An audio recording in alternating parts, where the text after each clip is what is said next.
Pitch by Busich. Shot on a miss. It's time for Wenatchee Apple Sox baseball on the NCWLIFE channel. Coverage of tonight's broadcast is sponsored by our platinum supporter, Alpine Air Heating and Cooling. Also by Abby's Pizza, Apple Valley Honda, Biosports Physical Therapy, Caldwell Banker Cascade Real Estate, Global Car Care, Harvest Valley Pest Control, the Highlander Golf Course and Grill, the Kennedy Real Estate Group, Les Schwab, Sangster Motors, Save Mart, Taco Shava, Together for Youth, Valley Tractor, and Alpine Air Heating and Cooling. Now, let's go live to Paul Thomas Senior Field on the campus of Wenatchee Valley College for Apple Sox baseball on your local TV station, the NCWLIFE channel. So the Apple Sox will advance. Good evening, baseball fans, and welcome to Paul Thomas Senior Stadium here on the campus of Wenatchee Valley College. It's Game 1 of the West Coast League North Division playoffs. It's the Wenatchee Apple Sox taking on the Bellingham Bells. And I'm Eric Granstrom with you here for your play-by-play tonight on the NCWLIFE channel as we stream it live on Facebook around the world, as well as our website, YouTube, and, of course, on television here locally on LocalTel Channel 12 and Charter Channel 19. Well, the two teams have met many times so far this season, with the Apple Sox winning 3 and losing 3. The Apple Sox took 2 of 3 in Bellingham. The Bells returned the favor and took 2 of 3 from Wenatchee. In fact, just a week ago, as we were here to broadcast that game on Friday night with a return of head coach Ed Nags, head man of another team for the first time here at Paul Thomas. He was an assistant many years in Corvallis, but came here as a head coach for the first time of the Bellingham Bells, and they won that game that night 5-1. The Apple Sox would clinch a postseason berth the following day with a victory over Bellingham. The two teams have played a lot over the years, and in those meetings, Wenatchee has the edge, 62-56 all time, going back to the early days of the Pacific International League. Tonight, it's going to be a great matchup. We've got two pitchers that have done well so far in their college seasons as well as here in the summer collegiate season. The Bellingham Bells are head coached by Ed Nags, as we mentioned, coming in with a record of 33-21. The Apple Sox are 31-23, so very even as far as their overall schedule and their overall results, as well as what they've done to each other here so far this season. and we expect another tight one here tonight. It's a best-of-3 series following tonight's Game 1. They'll move to Bellingham tomorrow night for Game 2, and if necessary, Game 3 on Sunday at Joe Martin Field. They're announcing the lineups here for this postseason matchup here at Paul Thomas Senior Stadium. Let's take a look at that here as the Bells will lead off with Aiden Aguayo. He's the shortstop, batting .275. Batting second will be Gavin Long. The left fielder hit a home run a week ago tonight, and they're hoping to keep him inside the park tonight. He's batting .295. Batting third out of the USC, he's the DH tonight, batting .311. He's Andrew Lamb. Batting fourth is the first baseman Noah Cassie, batting .318 on the summer out of the University of Texas Corpus Christi. UCLA's Blake Balls is catching. He'll bat fifth. Batting sixth is Noah Meffert, senior at Gonzaga. He's the right fielder. Batting seventh will be the third baseman Nate Kirkpatrick, who's batting .279 out of Virginia Commonwealth. It is a senior, or a sophomore that is, at Edmonds Community College, batting eighth. He'll play second base. His name is Noah Figured. And batting ninth will be Brock Sell, the center fielder, batting .247, freshman at Stanford. On the mound for the Bells tonight will be Trevor Moore. He's the one who beat Wenatchee a week ago, going 5 innings and just dominating the Apple Sox. He's 1-2 on the season with a 2.48 earned run average. Meanwhile, for the Wenatchee Apple Sox, as they're announced by Mitch Darlington, coming in, as I mentioned, with a record of 31-23, but, you know, we're in the postseason now. Everybody's 0-0. Cade Martinez will lead it off. He's been the all-everything for the Apple Sox. Started most of the summer at shortstop, has moved over to third base here in the last month of the season. He's out of the University of San Diego. He'll bat first, and he's hitting .302 on the summer. Welcome back, Cam Hoyland. He's back in an Apple Sox uniform for only the fourth game this summer. Center fielder batting .250 so far through 3 games out of Cal Poly San Luis Obispo. He's batting second. Batting third, Izzy Madriaga. Boy, has he been a sharp addition to the Sox defensively at shortstop and also at the plate. He's on fire, batting .350 on the summer. He'll play at second base. He is out of Lewis and Clark States. A Cal State Bakersfield product is batting cleanup for the Apple Sox tonight. That's Evan Cloyd at first base, batting .365 here in 18 games this summer. Elijah Blyo is batting fifth. He is the shortstop. He's batting .293 on the summer out of Cal State Bakersfield. Ji-Hee Lee has also been a stalwart out in left field here as the summer has passed. He's batting .275 out of Cal State Northridge. Noah Fields will bat seventh. He's the right fielder from the University of Texas Arlington, batting .291. Kanoa Morisaki has been a spark plug behind the plate, and he's really risen his average here lately. And watch out, the catcher can certainly get on the base paths and steal some bags. He's a junior out of Cal State Bakersfield. He'll bat eighth, and batting ninth.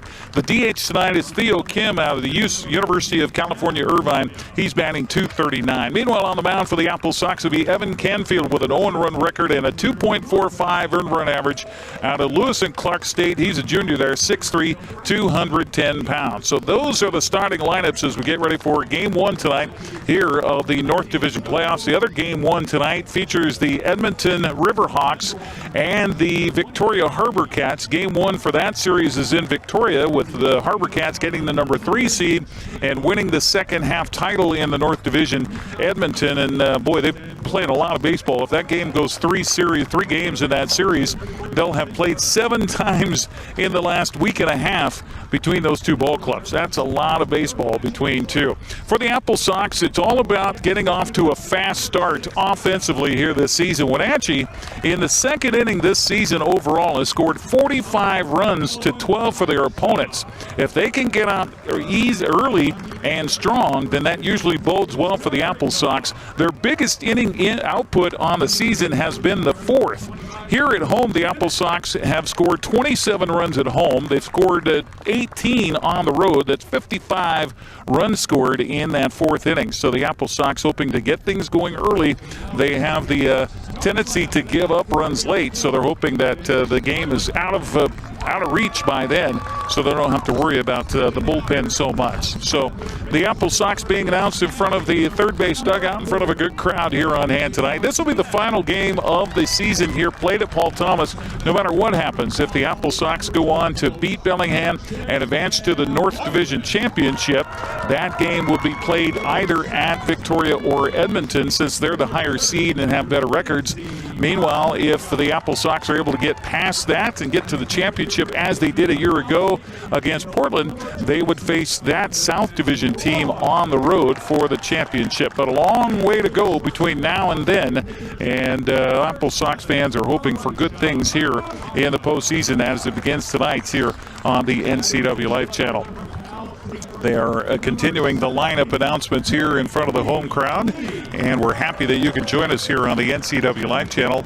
Our broadcast all summer long has been brought to you in part by our Platinum supporter, Alpine Air Heating and Cooling. Turn to the experts at Carrier and Alpine Air. Give them a call today at 509-662-6842. That's 662-6842. They're on the web at alpineair.net. That's Alpine Air as in AIRE.net. So just about ready for the Star Spangled Banner here. Both teams being from the States. I don't think we'll have our Canadian anthem, even though the West Coast League is certainly well distributed across British Columbia and places to the north, besides being here in Washington and Oregon. It's time for our national anthem. We'll have that for you now here on the NCWLIFE channel. Mayor of Athletes, there are cast members in music theater Wenatchee, Marvelous Wonderland, playing the workshop playhouse this fall. Rock back in time with this film, the jukebox musical featuring timeless 50 Dixie features, like Lollipop, Sweet Cupid, and Dream Lover. Performances run October 16th through November 1st.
Wonderful job on our anthem here tonight at Paul Thomas Senior Stadium as we celebrate the country, celebrate the pastime, celebrate baseball as the Apple Sox take on the Bellingham Bells here in Game 1. Let me doff the cap back here as we get ready for baseball tonight. And without my broadcast partner, Brandon Schmitten, Coach has other things going on in his life, including a big birthday party. So happy birthday to whomever.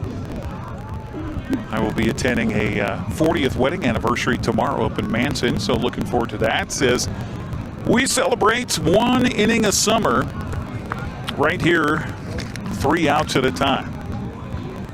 Apple Sox, 57 postseason games prior to this season. They're 33-24 all-time in the postseason. They've outscored opponents in those 57 games, an average of 5-3. Sox 20-7 as the quote-unquote home team, and 13-17 as the visiting team. Of course, you go back to the opening days of the Pacific International League when Ed Nags was the head coach here at Wenatchee and was able to get them to the postseason. Those were at neutral sites. Of course, Wenatchee having one of the best teams ever, probably, that went to Bellingham in 2001.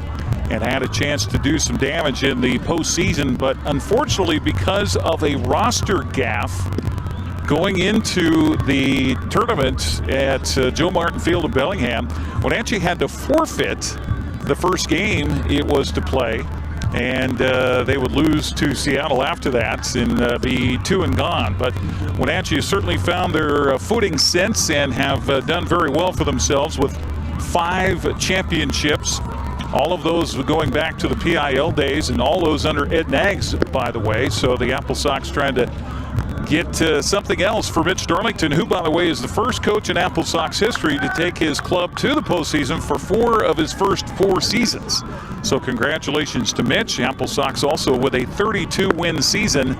That's the 4th best all time. So congratulations to Mitch Darlington and his crew. So we're just about ready for baseball. The umpires tonight, by the way, Gabe Nobert is behind the plate calling balls and strikes. Matthew DeGray is at first base, and Corey Klein is over at third. Yes, a 3-man crew here for this game here tonight and for the series in a best of 3 with game 2 tomorrow night in Bellingham, and if necessary game 3 also at Joe Martin Field. So leading it off for the Bells will be Aiden Aguayo, the shortstop, batting .275, and on the mound to face him is Evan Canfield, the right-hander. Always works from the stretch, looks over towards the third base dugout. That's the Apple Sox side of things here, and his first pitch misses high for ball 1. We are underway here for the West Coast League North Division Championship. This is a wild card playoff game, if you will. The Apple Sox getting the number 4 seed, the second wild card spot, to earn a shot here against Bellingham. 1-0 the count, and the pitch by Canfield swung on him, fouled back, and the count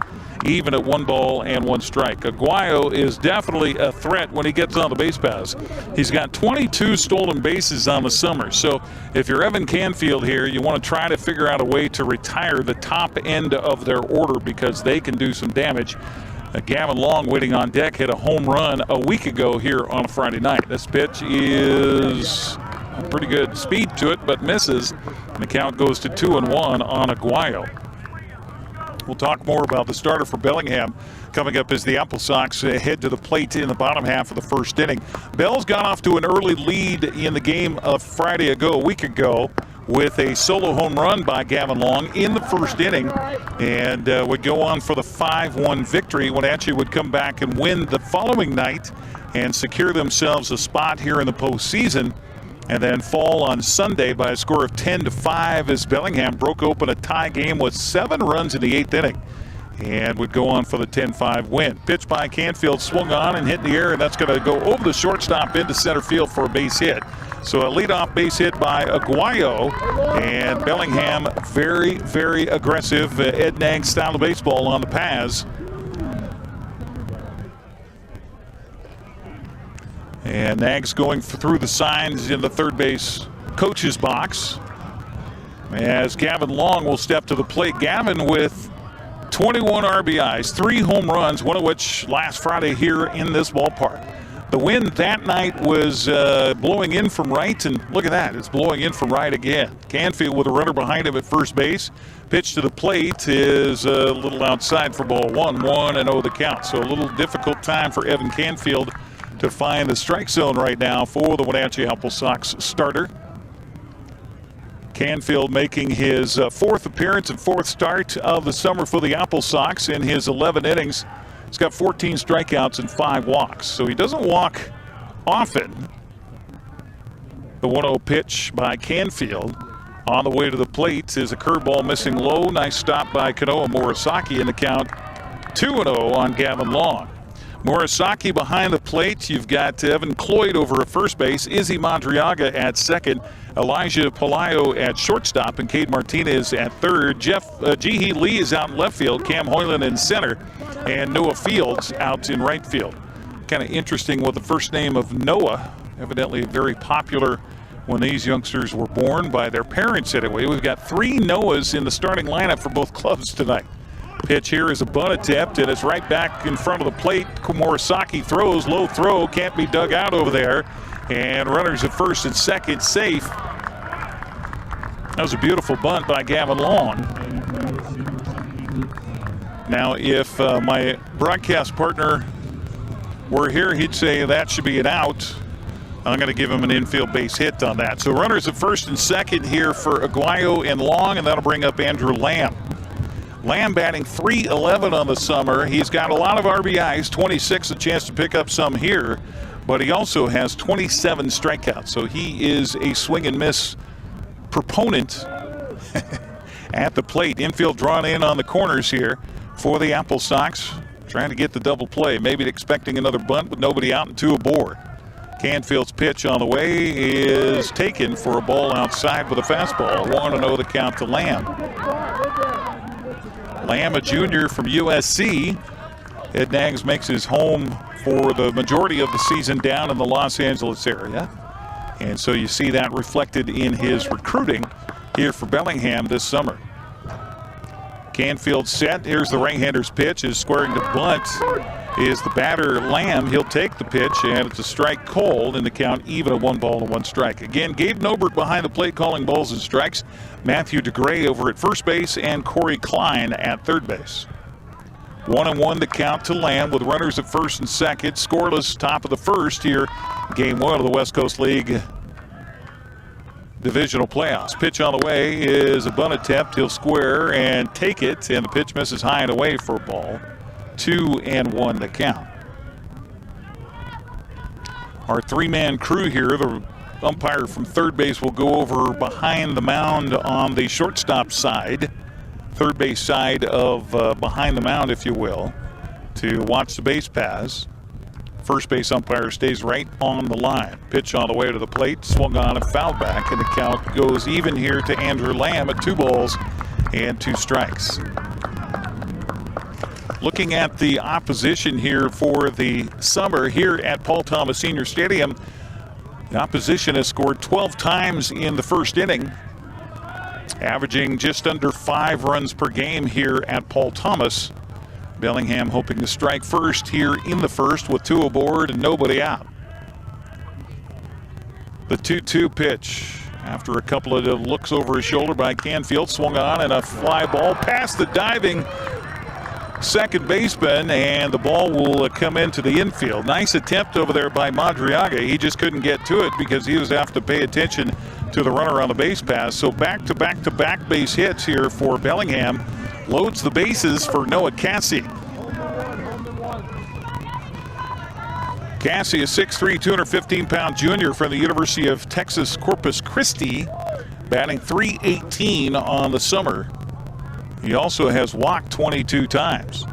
So Ed Nags is not shy about doing some trickeration here on the base paths. Pitch on the way to the plate, curveball in there for a called strike, and finally ahead of a batter is Noah Cassie, or is Evan Canfield against Noah Cassie. Cassie back in the right-handed batter's box, wearing 8 upon his back. Jersey tops for Bellingham, black with the white pinstripes. Canfield's 0-1 pitch, swung on a miss, and he fooled him there,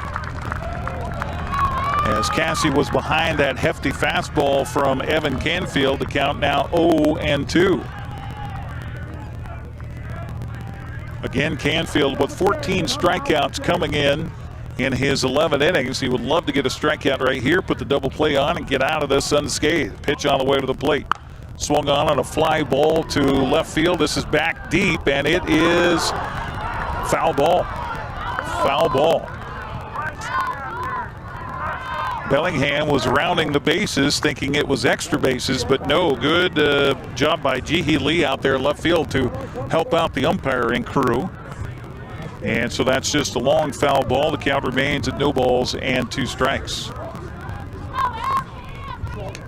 Apple Sox baseball brought to you in part by Alpine Air Heating and Cooling. Turn to the experts at Carrier and Alpine Air. Give them a call, 509-662-6842. 0-2 count to Cassie, and that was dangerous to be clearing the bases on that poke down the left field line, as Cassie was waiting for that off-speed pitch a little bit ahead of it. Canfield with that little hitch on his left foot, and the delivery to the plate is a curveball in there for strike 3. Gone looking for the first out of the inning is Noah Cassie. That's a huge strikeout for Evan Canfield. So 1 out, and that'll bring up the catcher, Blake Bowles. Ball's a 5'10", 195-pound junior from UCLA. He's batting .235 on the summer.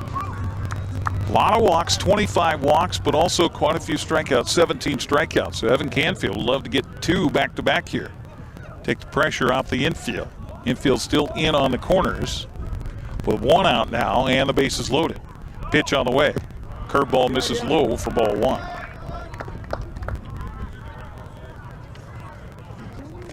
As we mentioned, these two teams have met 6 times so far this summer, with Bellingham taking 3 and the Apple Sox taking 3. The 1-0 pitch is a fastball missing just outside. Of course, we're going to have a lot of umpires in the stands here tonight in front of this partisan crowd.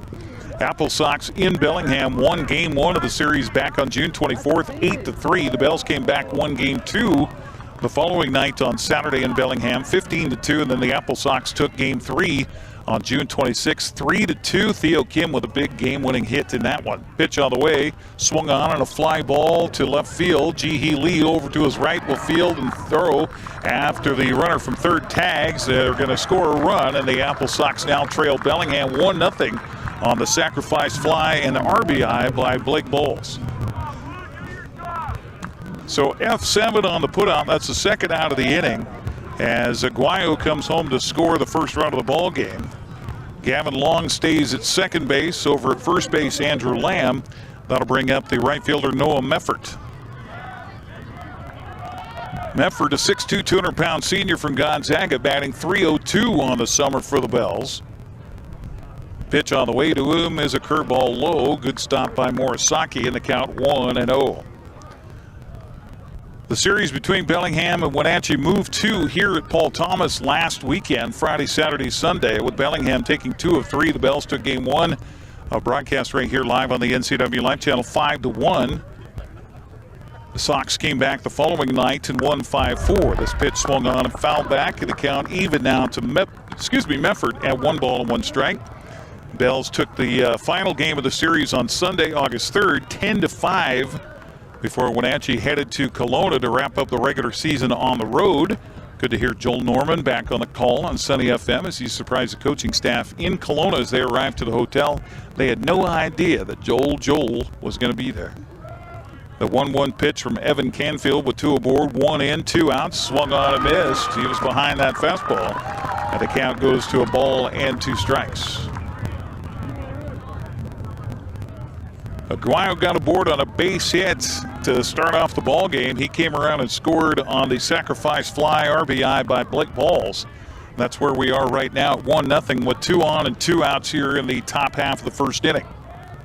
1-2 the count to Noah Meffert. And the pitch by Canfield swung on, and a fly ball to the right side is going to be called for by the right fielder, Noah Fields, and he'll make the out. So Noah out to Noah on the arcing fly ball to the right side of the diamond here. So Bellingham gets a run on 3 hits. They leave 2. We'll head to the bottom of the first. Wenatchee due up. The Bells on the board first here in this West Coast League North Division playoff on the NCWLIFE channel. Now's the time to get a great deal on taking care of your property. You need the #1 selling subcompact tractor in the U.S. so you can do it all and do it right. Z-Series mowers that deliver a quality cut, and Sidekick utility vehicles where durability meets speed. Right now, bring home select Kubota equipment with 0% financing available or save up to $2,500.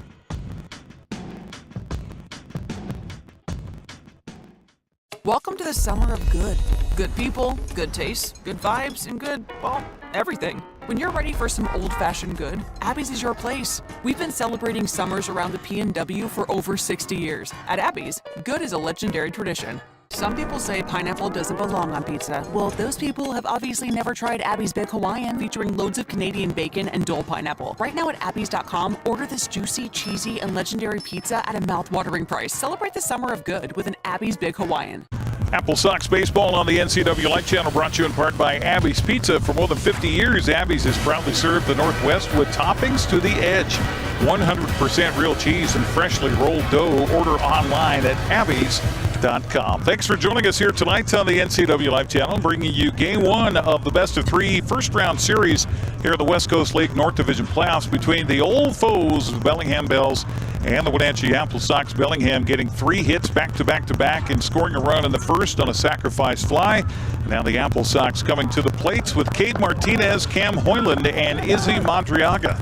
That's the lineup that will face Trevor Moore, 6'1", 218-pound junior from Stanford, 1-2 on the summer with a 2.48 earned run average. He was dominant against the Wenatchee Apple Sox last Friday, going 5 innings to get the victory on the mound for Bellingham. So Trevor Moore, I asked Coach Mitch Darlington before the ball game tonight, I said, hey, that guy was absolutely dominant last week. What's the approach this week to try to counter that? And he said, we got to be more aggressive. We were way too lackadaisical at the plate, letting pitches go by. So here he is, Trevor Moore's first delivery at the bottom of the first, and that sails over the head of Cade Martinez. Hello. 1-0 the count to Cade. Martinez batting .302, has tied with 2 other Apple Sox legends as far as multi-hit games. He's got 20 multi-hit games this summer. That ties the mark that has been set twice before by Apple Sox pitchers. This pitch is a cold strike by our home plate umpire, Gabe Norbert. So the count even to Martinez at 1 ball and 1 strike. Senior out of University of San Diego with 29 ribbies on the summer, hoping to figure out a way to get aboard here, tie this ball game up. Pitch swung on and hit in the air, but foul and out of play on the first base side, so the count goes to 1 ball and 2 strikes. Again, game 2 tomorrow night in Bellingham at Joe Martin Field. You can search Bellingham Bells. You want to get your tickets. Highly encourage that. Bellingham's stadium is a beautiful spot, looking off to the west towards Puget Sound, Bellingham Bay. 1-2 the count here to Martinez. That game, by the way, tomorrow night at 6:35. This pitch swung on and fouled back, and the count stays at 1 ball and 2 strikes. Of course, Mariners home tonight against Tampa Bay. First of a 3-game weekend series. Mariners pretty hot lately. Trail in the American League West heading into tonight by just a, game and a half? Is that what it is? Yeah, behind Houston coming into tonight. Cade back in, the 1-2 pitch to him, swung on and fisted to the left side. In on the ball is the shortstop. Beautiful play by Aiden Aguayo. He'll straighten and throw for the out, so 1 out for the Apple Sox brings up Cam Hoyland. Also keep an eye on what's happening in the playoffs here tonight. 3 other games that are happening here in the playoffs across the West Coast League this evening. You've got Corvallis at Bend. That is in the bottom of the first, and Corvallis strikes early. Knights get 3 runs in their first at bat, lead at 3-0. Heading into the bottom of the first, Edmonton at Victoria tonight leads at 2-0. That's in the top of the second. This pitch is swung on, and a line drive right back to the mound. Beautiful play by the pitcher. Just Trevor Moore says, yeah, that's nothing. That was a shot. Unfortunately, goes right back. And how many times have we seen that, not only in a baseball season, but especially when it comes time for the playoffs, for those balls just to be in the wrong spot. Right hit, wrong spot. Izzy Madriaga, who has just been fantastic, he should be a first-teamer all West Coast League this summer. We'll see about that. He hasn't been around for very long, but he's batting .350 on the summer. First pitch he'll take for a ball. 1-0 the count here to Madriaga. Senior from Lewis and Clark State, 6 foot, 185 pounds, batting .350 on the summer for the Apple Sox. Pitch here swung on and hit to the right side, and that ball's caught. Diving play out there by Noah Muffert. And as it turns out, the Apple Sox are going to be up and out 1, 2, 3 here in their part of the first inning. We'll head to the second with Bellingham on top 1-0. You're watching the West Coast League North Division playoffs on the NCWLIFE channel. The agents of Kennedy Real Estate Group are committed to providing the ideal client experience. We believe in the power of relationships. Why? Because we don't just work here, we live here. From the nonprofits we serve, the parks where we play, and the local businesses we support, our team understands the value of living in the Wenatchee Valley. Let's begin your real estate story. NCWLIFE channel is your local TV station. We believe in being the spotlight and mirror to the communities we serve in North Central Washington. Programming on NCWLIFE would not be possible without our sponsors. Special thanks to our platinum sponsor, Alpine Air. Turn to the experts at Carrier and Alpine Air. Thanks for joining us here on the NCWLIFE channel tonight, here for this finally Friday, and the only game we got happening here in North Central Washington after tonight. It all goes quiet. We all turn our attention to the fall sports season. I was over in Seattle last night for the Seahawks' first preseason game as I produced the Seahawks radio network broadcast for the preseason, and turns out to be a tie.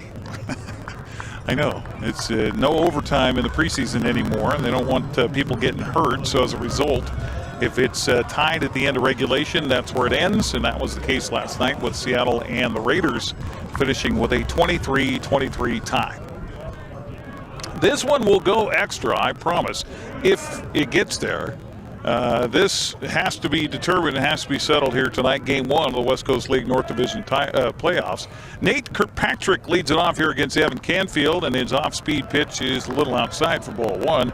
1-0 the count to Kirkpatrick, a 6-foot, 215-pound junior from Virginia Commonwealth, batting .279 for the Bells this summer.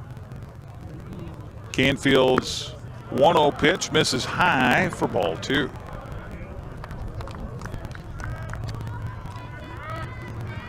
Mariners and Tampa Bay. That game is underway in Seattle. The Rays have an early lead, 1-0, as they head to the bottom of the second at T-Mobile Park. 2-0 pitch by Canfield inside and hits the batter. So a leadoff man aboard here for Bellingham. So Evan Canfield does not have his normal stuff here. Gave up back-to-back base hits in the first, struck out a batter. Then a sacrifice fly by Blake Bowles to score Bellingham's lone run. Bells would leave a couple of men on the base paths in that first inning on a fly out to right field to end it. Now a hit batsman to Nate Kirkpatrick, and Evan Canfield will face Noah Figured. Figured out of Edmonds Community College, batting .282 on the summer, 5'10", 175-pound sophomore from Edmonds. First pitch to him, he'll square to bunt, take the pitch, curveball misses low, as charging in from third base was Cade Martinez. 1-0 the count here to Figured.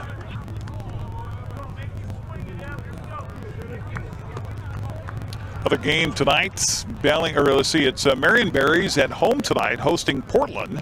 How about the Marion Berries? A new team in the West Coast League.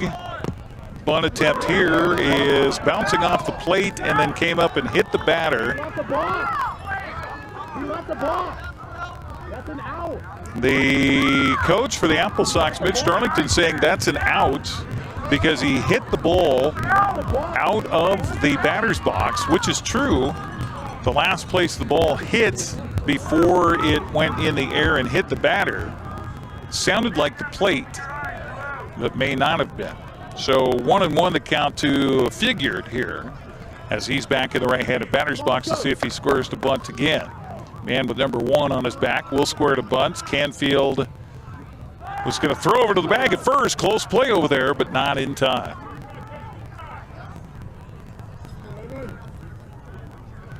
Leadoff man aboard is Kirkpatrick with a short lead over there at first base.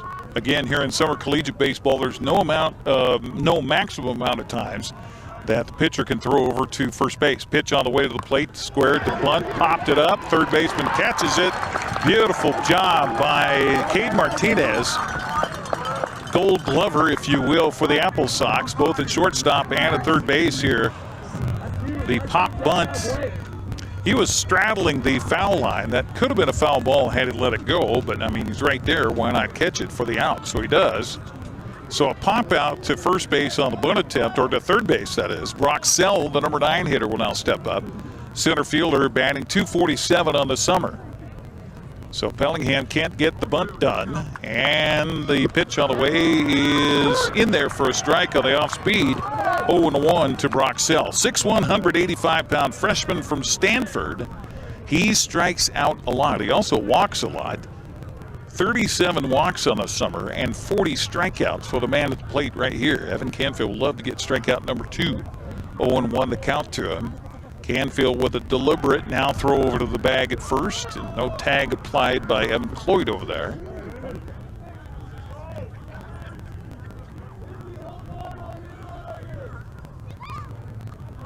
.0-1 count to Brock Sell in the left-handed batter's box, all the way towards the back of the box. In fact, his left foot is on the back line of that left-handed batter's box.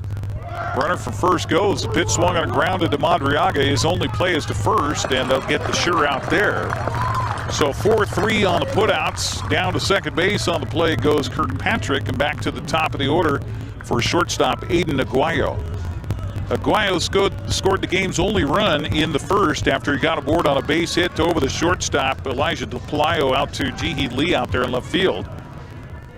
And then scored on the sacrifice fly by Blake Balls. Runner in scoring position again here for Bellingham. Second frame in a row they have a runner in scoring position as Kirkpatrick's at second base. Pitch on the way. Again, another hit batsman. Goodness. Pitch came inside and hit Aguayo on the shoulder, so he'll head down to first base. Runners at first and second now, brings up Gavin Long.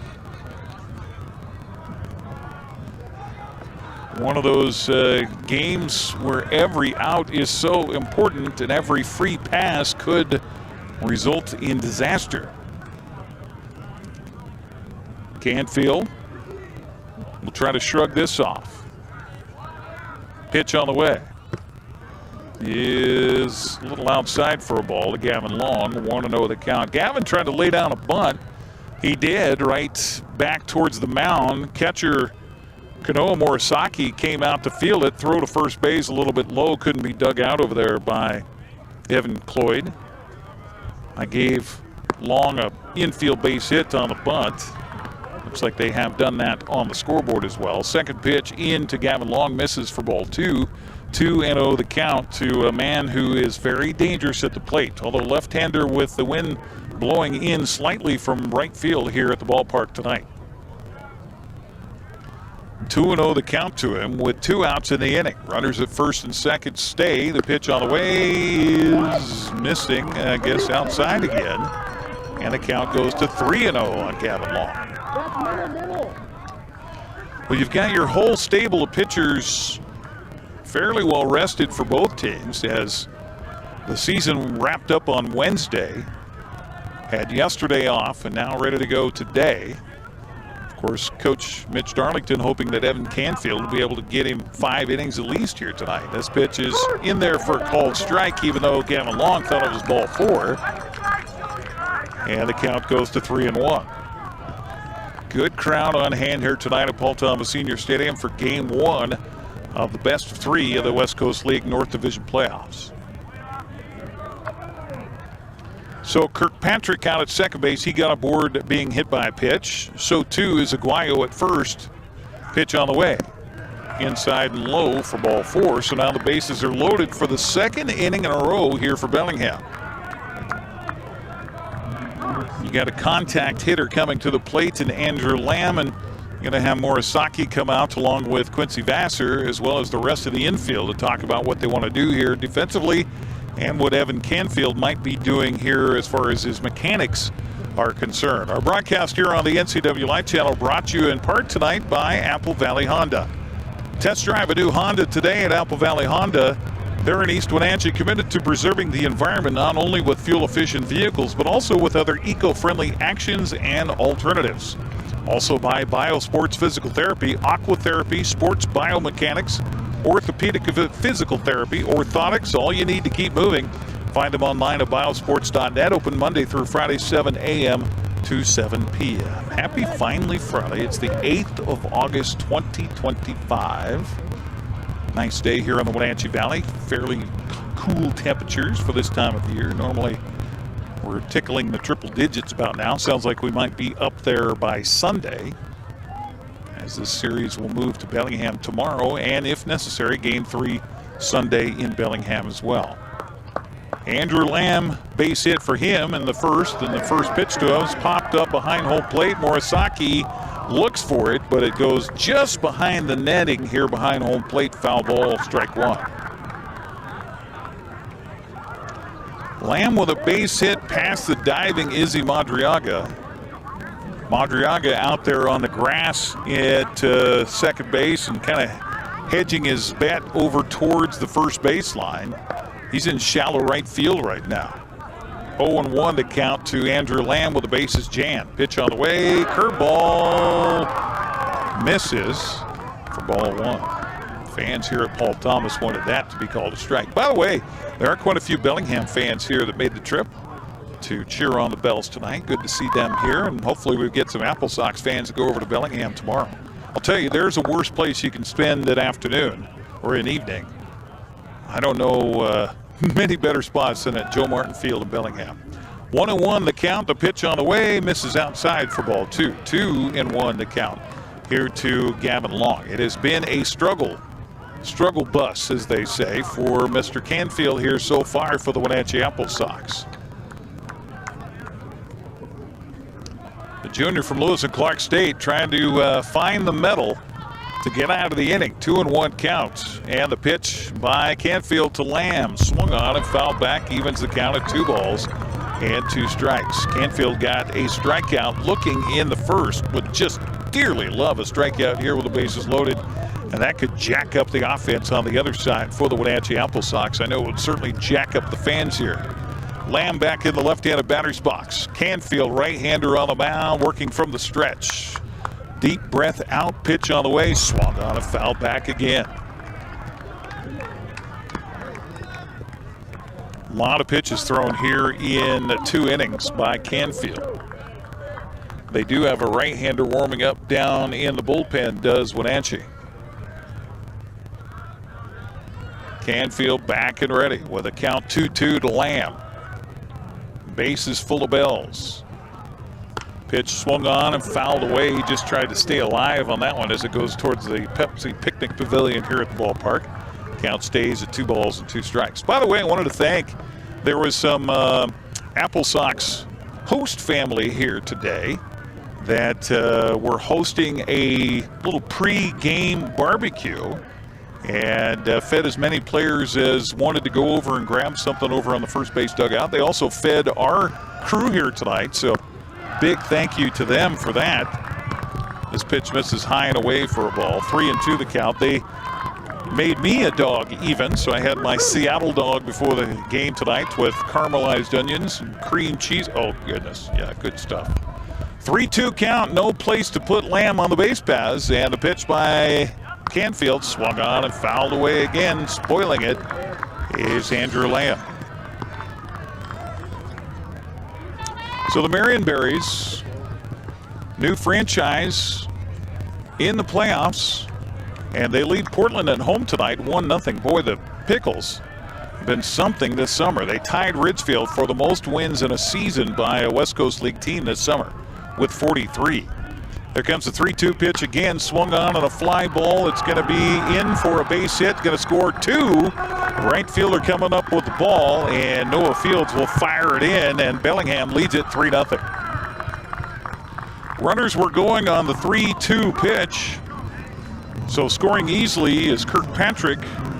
Also coming home to score was Aguayo. Winding up at third on the play was Gavin Long. So give a couple of RBIs to Andrew Lamb, and that'll be it tonight for Evan Canfield, as Mitch Darlington will make the walk to the mound and bring out the fresh arm, as it does not go Canfield's way, nor the Apple Sox here to start this game tonight. But we got a long way to go. We'll tell you who the reliever is coming in when we come back after this 60-second timeout. 2 outs in the 2nd inning. Bellingham leading it 3-0. We're back after this on the NCWLIFE channel. Apple Valley Honda is bringing the future of driving to you. Introducing the all-new, all-electric Honda Prologue EV. Say goodbye to gas stations and hello to a whisper-quiet ride and zero emissions. The wait is over. Finally, a local option for a quality EV from a brand with a track record of exceptional quality and reliability. Experience the Honda Prologue EV for yourself at family-owned Apple Valley Honda. Stay close to home and visit us at Apple Valley Honda today for the life you live. Hey man, how's your arm? Getting better, actually, thanks. Did they give you anything for pain after surgery? Because I think I may have some left over. Nah, that's all right, man. Actually, me and my doctor talked about not sharing prescriptions, and that ibuprofen is a good option for me. The risk of addiction is not worth it. Makes sense. Take the next step. Don't share your prescriptions and talk to your friends about the dangers of opioids.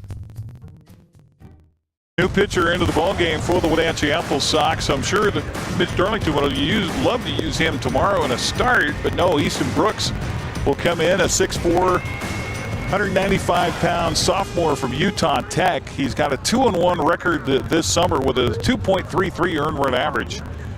He is making his 13th appearance for the Apple Sox. He also has one save, by the way, in 38 2/3 innings. Has given up 45 hits, has struck out 43 and walked 14. So by far the strikeout leader on the ball club. Now just trying to find out to get a way to get this final out here in the second inning. It began with a hit batsman and two hit batsmen come home to score. We talk about those free passes and how they can be devastating. Well, so far that's the case for Wenatchee defensively, as Evan Canfield lasts an inning and 2/3, and that's it. He's given up the 3 and responsible for the 2 on the base paths right now. So it is Easton Brooks taking over. Right-hander will check over his shoulder at the runner at first base as Noah Cassie comes to the plate, and the first pitch by Brooks on the way. Swung on it, chopped off the plate towards shortstop. Only plays at first. Throw to first base in time. Beautiful play by Elijah Palaio to get the out. So one pitch, one out. Easton Brooks does his job, but Bellingham gets 2 runs without the benefit of many more than one base hit. In fact, just one hit. They leave 2. We'll head to the bottom of the second. Bellingham Bells lead at 3-0. It's the West Coast League North Division playoffs on the NCWLIFE channel. A new video game, a movie, dinner with friends. There are a lot of things worth saving up for. Vapes aren't cheap, and buying pods over and over can stop you from affording things you want more. When it comes to your money, choose what matters. Choose you. When life gets stressful, jumping into your passions can help you find your calm. Avoid vapes, which contain nicotine and can make feelings of anxiety and depression worse. When it comes to your mental health, choose what matters. Choose you. You trust the same doctor for your health and the same dentist for your smile. Trust Global Car Care to keep your vehicle running strong. We track your car's history so it gets the right care at the right time. With our 3-year, 36,000-mile warranty on parts and labor, you'll drive away with confidence. Global Car Care, your automotive experts. We service all makes and models, but specialize in Sprinter vans, Mercedes, Audi, Volkswagen, and BMW. Call or visit us today. Well, the Apple Sox with some work to do here as they trail at 3-0. But the good news in for Sox fans is the bottom of the second here at home this summer has been the inning the Apple Sox have contributed most. In fact, 45 runs here at home in the bottom of the second inning this summer. Actually, 45 overall in the second inning. Here at home, they've scored 38 of those 45 runs in the second frame. So hoping for good things here as Evan Cloyd, Elijah Palaio, and Jihi Lee will come to the plate here to face Trevor Moore, who set the Apple Sox up and down, 3 up, 3 down in the first inning. So Wenatchee looking for their first safe hit of the night. By the way, you go back to a Friday ago between my broadcast partner Brandon Schmidt and I, we only had the Apple Sox for 1 hit in that game. The scorebook gave them 2 hits, but we had that as an error in our book. So they were held to just 1 hit last week against the starter Trevor Moore and the relievers for Bellingham on that particular night. First pitch to Evan Cloyd, misses for a ball. 1-0 the count here to Cloyd in the right-handed batter's box. Pitch to him, swung on a miss to the count even at 1 ball and 1 strike. Well, Cloyd's only played 18 games for the Apple Sox this summer, but he's made it count. .365 batting average with 16 RBI. The senior from Cal State Bakersfield at 6'1", 210 pounds. Watches the next pitch come inside. Oh, strike called. Cloyd spun away from it like it almost hit him, but the umpire calls a strike, so 1-2 the count here to Evan Cloyd. Again, playoff baseball, we've got a three-man crew working this one here tonight at Paul Thomas Senior Stadium. 1-2 pitch on the way by Moore. Swung on a chop back over the mound towards the shortstop. It's a tough play, but making it is Aguayo. So 6-3 on the putout. That's the second putout here by Aguayo here in the ballgame. One out for the Apple Sox brings up Elijah Pelayo. So you got Aguayo, the shortstop, on one side, and Pelayo, the shortstop, on the other side. Elijah, a 5'11", 165-pound senior from Cal State Bakersfield, batting .293 on the summer for the Apple Sox in just 15 games since joining the team just a few weeks ago. Pitch on the way to him is missing low. 1-0 the count to Pelayo. Wenatchee's outscored their opponents on the average of 8-5 here at home this summer. Pitch is swung on and missed, and the count evens to Pelayo at 1-1. They have been very close on the road this summer. 5.6 runs for the Apple Sox, 5.2 runs for the opposition. This pitch is turning to bunt was Pelayo. He'll take the pitch. It's a called strike, and the count goes to a ball and 2 strikes here on Elijah. Right-handed hitter back in the box. Trevor Moore shakes the first sign from Blake Balls. Shakes it again. Watch for junk here. Pitch on the way is inside and high. And the count evens to Pelayo at 2 balls and 2 strikes.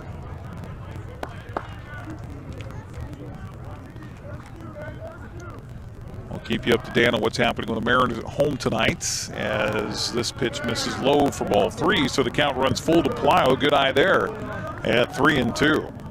Apple Sox just trying to get a base runner here. Trailing at 3-0 to Bellingham, game 1 of the West Coast League North Division playoffs. Here comes the full count pitch on the way by Trevor Moore. Swung on a fly ball to right field. Backing up just a tad out there is Noah Meffert, and he'll make the catch for the out. So 2 outs for the Apple Sox. First 5 in a row retired by Trevor Moore tonight. That'll bring up Ji-Hee Lee. So Ji-Hee Lee, 5'10", 185-pound junior from Cal State Northridge, batting .275 for the summer for the Apple Sox. So 25 runs and 23 walks. It's a guy you like to get on the base paths, but nobody out there right now, 2 outs in the inning. Pitch on the way by Moore. Swung on and missed by Ji-Hee Lee, and the count 0-1 to Mr. Lee.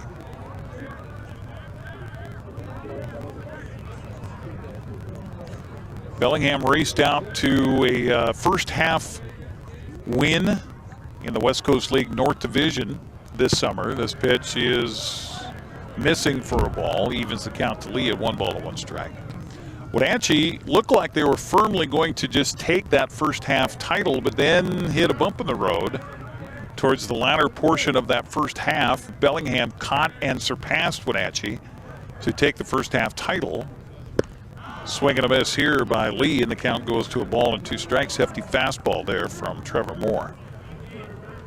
And the advantage with that first half title, doesn't matter what happens to you in the second half of your summer schedule, you are the #1 seed. So that's the case for Bellingham coming into tonight with the record at 32-20. Was it 32-21? Let me check that schedule, or this. Yeah, 33-21 for the Bells this summer. So they didn't play nearly as good in the second half as they did in the first half, but already had secured that #1 seed. Lee still alive with a count to ball and 2 strikes to him, with nobody aboard for the Apple Sox, trailing at 3-0. Pitch by Moore on the way is just missing outside for a ball. 2-2 the count to Lee.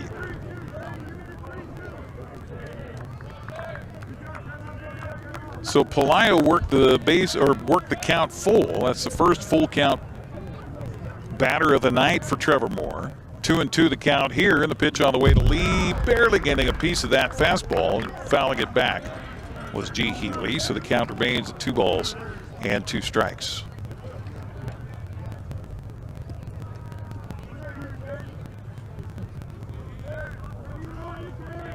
Again, Moore looking in for the sign from his catcher, Blake Balls. They have not been on agreement on many pitches here so far in the ball game. Pitch on the way, swung on a miss, so gone on the strikeout is G.H. Lee. And it's been a 6-up, 6-down story here for Trevor Moore, dominating once again here against the Wenatchee Apple Sox. We'll head to the third frame. Bellingham leading it 3-0. You're watching the West Coast League North Division playoffs on the NCWLIFE channel. Are you dealing with a pest or weed issue and you just don't know what to do? We use the best pest control methods approved for areas with kids and pets. Whether it's rats, mice, ants, or spiders, or something else altogether. We provide the coaching and solutions you're looking for. And you can know that your dollars are supporting a local, family-owned and operated business. Allow us to help you get back to living healthy and pest-free. Harvest Valley Pest Control. Highlander Golf Course and Grill, located in East Wenatchee, offers terrific views and challenging play for golfers at every skill level. From the golf course to the grill, you don't need to be a member to dine in style and play golf too. Highlander's well-groomed fairways and greens keep it difficult, yet friendly for your regular rounds of golf or a new destination for you and your out-of-town friends. Contact the Highlander Pro Shop today to schedule your tee time, outing, or tournament. Open 7 days a week, where everyone is welcome to play and eat. Blake Balls, Noah Meffert, and Nate Kirkpatrick do up here for the Bellingham Bells, and they're part of the third inning as it's a 3-0 lead for the Bells. Apple Sox baseball on the NCWLIFE channel, brought to you in part by Coldwell Banker Cascade Real Estate. For all your real estate needs in Central Washington, call them up at 509-888-8887. That's 509-888-8887. Also by Global Car Care, your vehicle is their #1 priority. Diesels and European cars are their specialty. Pick-up and drop-off available too. Stop by their website at globalcarcare.net. 3-0 our score in this one. Let's catch up to date on what else is going on across the West Coast League playoffs tonight in the South Division. Bend now has struck for 3 runs, and so they are tied 3-3 with Corvallis. This pitch is going to be scooped over to first base. Oh, what a play by Mandriaga. That ball died on the grass. All he had the opportunity to do was scoop it with the glove and shoveled it over to Evan Cloyd at first base, and they're in time to get the out. 1 pitch and 1 out for Easton Brooks. So he's thrown 2 pitches and has 2 outs in relief of Evan Canfield. That'll bring up Noah Meffert. Meffert, right fielder, flew out to right in the first inning. First pitch he'll take for a strike, 0-1 the count.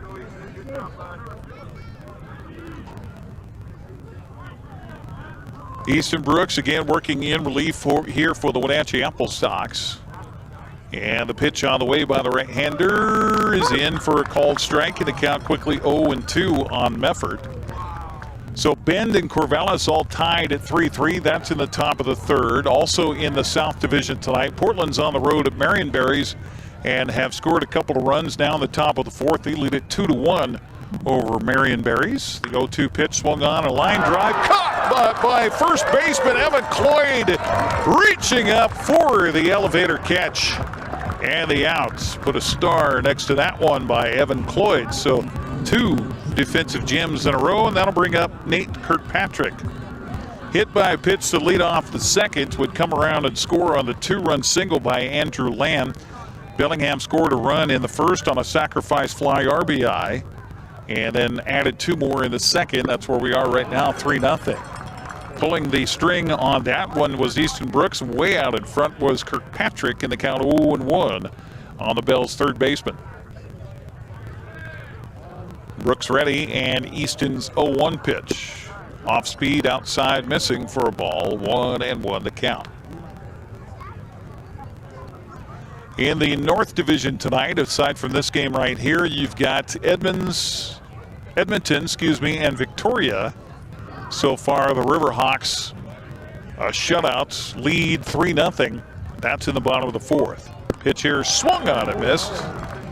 Again, out in front of that off-speed pitch by Easton Brooks, and the count 1-2. Brooks trying to get his first strikeout in relief here. Close the book on Canfield. He goes an inning and 2/3, 3 runs, 4 hits, all earned. He walked a batter, hit 2, and struck out 1. 1-2 the count here as Easton Brooks delivers. Pitch swung on and chopped off the plate to second baseman Madriaga. A little bit easier play this time for Izzy. And a 1-2-3 story for the Bells in the top of the 3rd. To the bottom of the 3rd we go. 3-0 Bells on top. It's the West Coast League North Division Championships here on the NCWLIFE channel.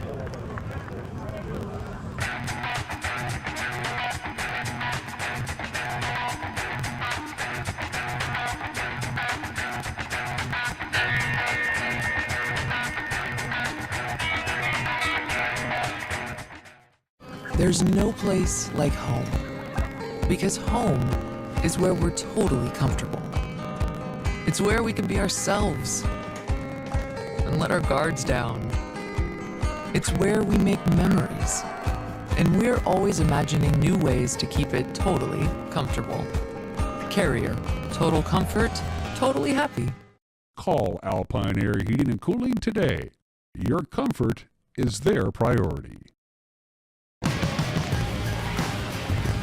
Coverage of Apple Sox baseball on the NCWLIFE channel brought to you in part by Harvest Valley Pest Control. Living healthy, local, and pest-free.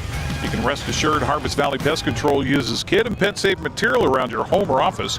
Call Harvest Valley Pest Control today for your free estimate. Call 509-423-2201. Excuse me, 07. There you go. 509-423-2207. Still getting used to bifocals here, folks. I don't know if anybody has recently gone to the stage in their life where cheaters no longer get it for you. Yeah, so glasses to see the field, and then you got the bifocals underneath, and bifocals aren't really what my readers were, so it's a little bit of a challenge. Bottom of the order due up here for the Wenatchee Apple Sox. Noah Fields, Kanoa Morisaki, and Theo Kim. And if you're Wenatchee right now, maybe look for somebody to bunt themselves aboard. Let's look where the third baseman is. Nate Kirkpatrick is playing deep at third base. He's got Noah Fields stepping up. He's got some speed, so maybe a little bunt up at third baseline. Got to get a base runner here. Trailing at 3-0 to the Bellingham Bells, and Trevor Moore has just been dominant. This pitch, how about just swing away? And this one is going to be caught, unfortunately, by Brock Sell out there in center field. So 1 pitch and 1 out. The Apple Sox certainly have been a little more aggressive in this approach to Trevor Moore, but still the result about the same as Kanoa Morisaki will step up.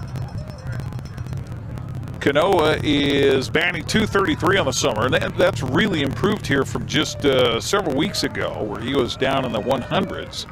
Now well above the Mendoza line for the junior out of Cal State Bakersfield. He'll watch the first pitch go all the way to the backstop. And the count 1-0 here to Morisaki. Morisaki as a catcher also a little dangerous on the base paths. He's got 4 stolen bases this summer for Wenatchee. Pitch on the way to him, swung on and fouled, and the count's 1-1 to Morisaki. Mariners and Tampa Bay, they're through 4 in Seattle, and the Rays leading it 1-0. Luis Castillo getting the start for Seattle tonight. Pitch here bounces in for a ball. 2-1 the count to Morisaki. Theo Kim waiting on deck for Wenatchee. Apple Sox, no runs, no hits, no errors. Haven't had a base runner yet against Trevor Moore. He shakes off again the sign from Blake Balls. Right-hander's pitch is a fastball in there for a strike, and the count even to Morisaki at 2-2. Trevor Moore definitely has a way that he likes to pitch and a style in which he likes to bring it. He'll again shake a sign off from Blake Balls. And the right-hander's 2-2 pitch on the way. He is missing low with that fastball. 3-2 to count. Moore with 1 strikeout, trying to retire his 8th batter in a row. Pitch on the way. Swung on and missed, and he did it. So second strikeout of the game here for Trevor Moore. 2 outs for the Apple Sox in the third. That'll bring up the DH, Theo Kim. Sophomore from UC Irvine, 6'2", 200-pounder, will step in the left-handed batter's box, batting .239 on the summer for the Apple Sox. Again, surprised that they've not tried to drop a bunt down here. But we also saw last Friday that Trevor Moore, and we saw earlier in this game on a line out right back to him, that he can certainly field his position. Kim in, Moore ready, pitch on the way, check swing, but he went around. Let's see. No, third base umpire says he did not. Oh my. 1-0 the count as Theo Kim gets a break there. Back to the top of the order, Cade Martinez waiting on deck here for the Apple Sox. Trailing Bellingham 3-0 here in the bottom of the third inning. Pitch on the way. Swung on and missed. Hefty fastball from Trevor Moore. 1 ball and 1 strike. They list him at 6'1" and 218. It's about right. Junior out of Stanford with a pitch on the way. Swung on and fouled at the plate. And the count goes to 1 ball and 2 strikes. So Theo Kim stands between 1 pitch and Trevor Moore, and getting through the Apple Sox order in order. 9 up, 9 down. 1-2 the count to Kim. The pitch on the way. Swung on a miss. Ball in the dirt, so the catcher will throw down to first base. And K2-3 on the putout. And Wenatchee retired in order here as Trevor Moore, again, just dominant here tonight. We'll take a break, come back, get you ready for the 4th inning of play. Bellingham leads at 3-0. It's Apple Sox baseball on the NCWLIFE channel. Hey, welcome back to Save Mart. What can we help you find today? We're looking for a mattress. Oh, right this way. We got a large selection. We have this pillow top here. Oh, comfortable. We have more to choose from down here. Oh. I think I have the perfect one over here for you. I guess we'll take this one. You'll find it at Save Mart. Full service at a low price. For over 35 years, the Sangster family has been not only representing GMC, but the entire community. As one of the few family-owned dealerships in Washington, you can count on our personal integrity, which has spanned over 3 generations, to ensure your satisfaction. Sangster Motors stands behind everything we sell, from GMC professional-grade products and service from a professional-grade dealership. Remember, caring about your family is what brings you back to ours. Number 8, 9, and 1 batters due up here for the Bells in their part of the 4th inning, with Bellingham leading at 3-0 here on the NCWLIFE channel. Our broadcast of Apple Sox baseball brought to you in part by Highlander Golf Course and Grill. Plan your next tournament or event today. Call the Pro Shop and schedule your tee time at 509-884-4653. Not too early to plan ahead for your Christmas holiday company parties, too. And their widescreen golf simulators. They got cool games in there, too, by the way. Call 509-884-4653 for the Highlander. Easton Brooks continues to pitch here for the Wenatchee Apple Sox, as he has come in and retired the first 4 hitters he has faced in relief. Pitch here is a little inside for ball 1 to Noah Figured. 1-0 the counts. Bunt pop out to the third baseman by Figured back in the 2nd. Bellingham got a leadoff man aboard by getting hit by a pitch. Pitch here is in there for a strike. And the count even to Figured at 1 ball and 1 strike. If you're wondering about that name, by the way, for the Bellingham Bells, it is Figured. F-I-G-U-E-R-E-D. Figured. Kind of figured you would guess on whether or not I was pronouncing it correctly. Well, you figured wrong. 2-1 the count to Noah Figured here for the Bells, and the pitch on the way is bouncing in for a ball. So the first time that Easton Brooks in relief has gone to a 3-ball count here. It's 3-1 to Figured to lead it off here in the 4th. Bellingham started the first 2 innings with the leadoff man aboard, and sure enough, that leadoff man came around to score both times. Pitch here, swung on and a fly ball laced to right field, right at Noah Fields out there. So an out recorded. And by the way, I was talking about how odd it is that we have so many Noahs in the game here tonight. There's Noah Fields out in right field for the Apple Sox. Also for Bellingham, they got Noah Cassie, who's the first baseman, and Noah Meffert in right field. This is Brock Sell. First pitch to him is in for a strike, and the count 0-1 to Brock, who is 0 for 1 with a ground out to second in the second. Nice little play there by Izzy Madriaga. 0-1 the count here to Sell. Nobody aboard for the Bells. Pitch on the way, right down the middle for a called strike. 0-2 to Brock Sell. We talked about how he has struck out a lot this season. 40 times he has whiffed. And Easton Brooks trying to make that happen again here by the Bell center fielder. Easton takes a long time between pitches this time around. And this one is strike 3 called. Gone looking is Brock Sell. And a little mental game there maybe by Easton Brooks. Just taking his time and kind of getting the timing off by Brock Sell.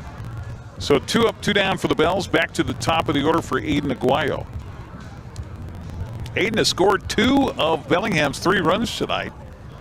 Base hit in the first, scored on a sacrifice fly, then was hit by a pitch and scored on a 2-run single. Pitch here is a strike called. We're in the top of the 4th inning. Bellingham leading Wenatchee 3-0 here in game 1 of the best of 3 West Coast League North Division playoffs. The 0-1 pitch, bouncing in for a ball, 1-1 to count. Good idea by Brooks there, trying to get the batter to chase. Hit refresh on my screen here and get an update for you on some of the other playoff games going on. They're in the bottom of the 3rd in Bend tonight, where the Elks and Corvallis Knights are all tied at 3-3. Pitch here swung on and a fly ball, and to the right side now to play. So the count goes to a ball and 2 strikes on Aguayo. Portland leading at Marionberries tonight in Chemeketa Stadium. Top of the 5th there is 2-1. Portland with 43 wins on the summer. Unbelievable. Pitch swung on and missed, and there you go. A 3 up, 3 down story for Easton Brooks and the Bellingham Bells here. So he has retired since he came in relief. 7 batters in a row. Got a little pitching duel going on here, but Bellingham's been spotted 3 to start the game.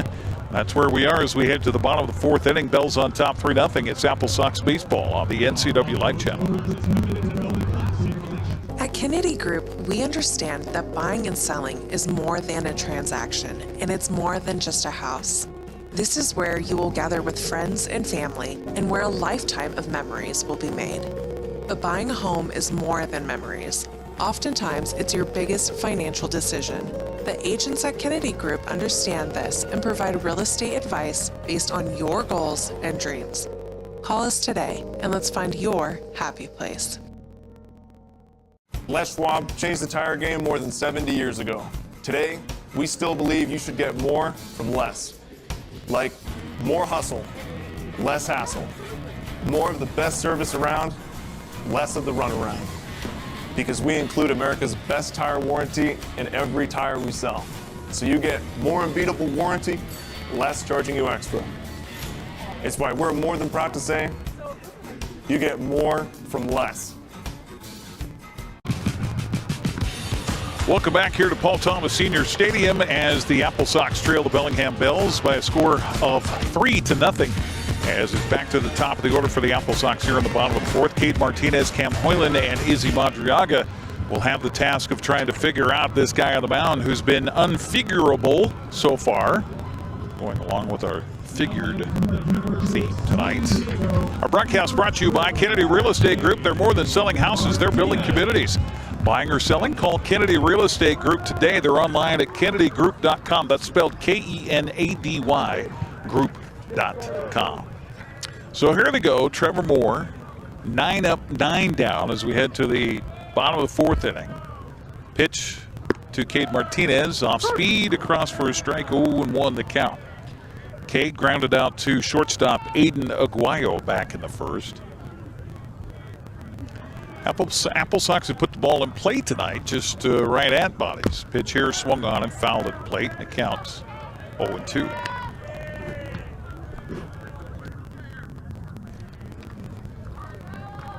Cam Hoyland, Izzy Madriaga also due up here in the fourth for Wenatchee. With ballpark just got still here. Wind was freshening from right field earlier, but now it's just still. This pitch is strike three called. Gone looking is Cade Martinez on 3 pitches. 1 out here in the fourth. That strikeout is the 4th of the ball game by Trevor Moore.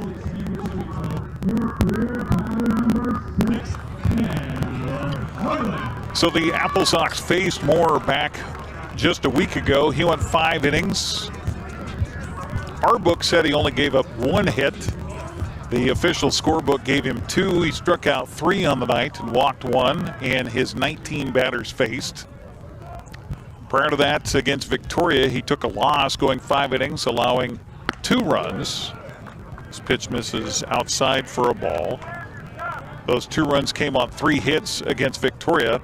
At Kamloops, a no decision, went 4 innings, allowed 3 runs on 4 hits. So he is hittable.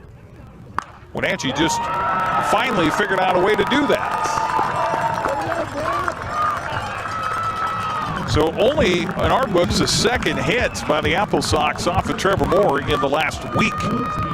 It comes with 1 out here in the 4th, and that breaks up the no-no, and that also breaks up what had been a perfect game to that point by Trevor Moore.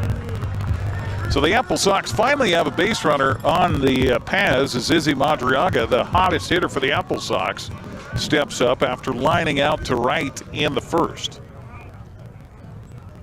Runner at first base means the first baseman will have to hold him on, so there's a hole in the right side of the infield here for Madriaga. Runner at first fakes a run and pitches across for a strike. 0-1 the count to Izzy.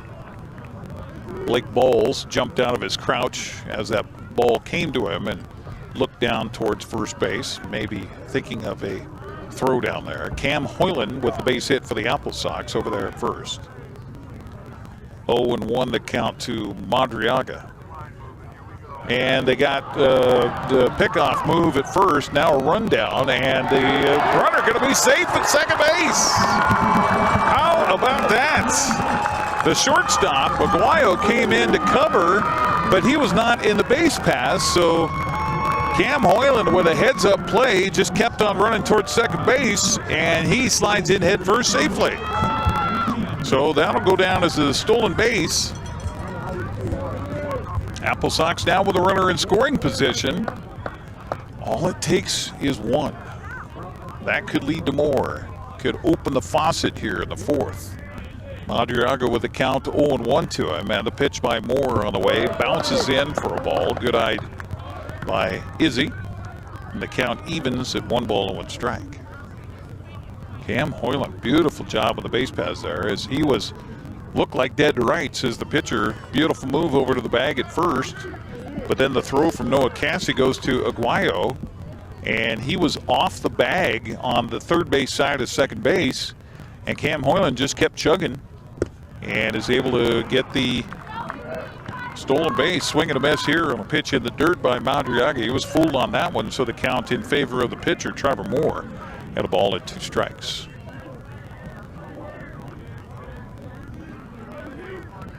Hoyland with a shallow lead from the bag at second.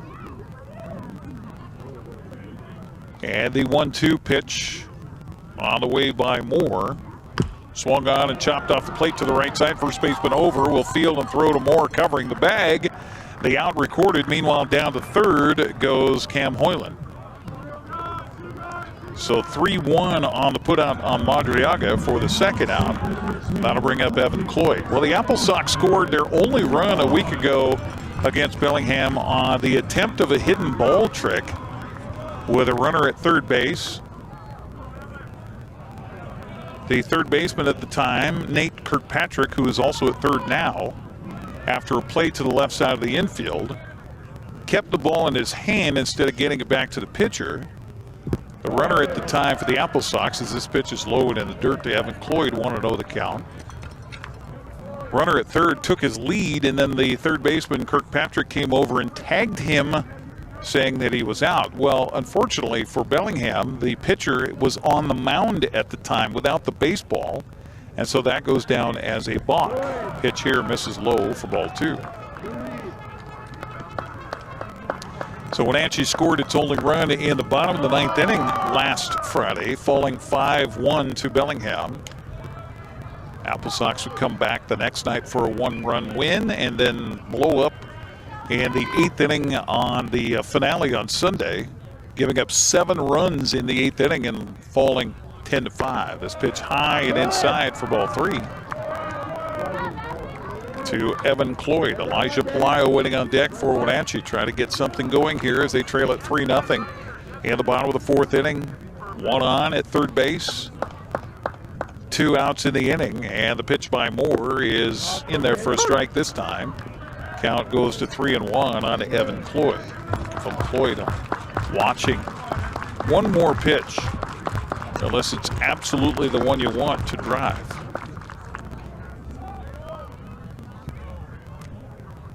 Pitch on the way. High for a ball, and you might assist Cam Hoyland at third base on that because he broke towards the plate just as Trevor Moore was delivering. And so a 2-out walk here, the first of the ball game by Mr. Moore. And I thought for a moment Jim Clem was going to come out to the mound and have a visit with his pitcher, but no, that's not the case. So runners on the corners for Wenatchee with 2 down brings up Elijah Pelayo. Pelayo flew out to right field in his first at bat. 0 for 1 tonight.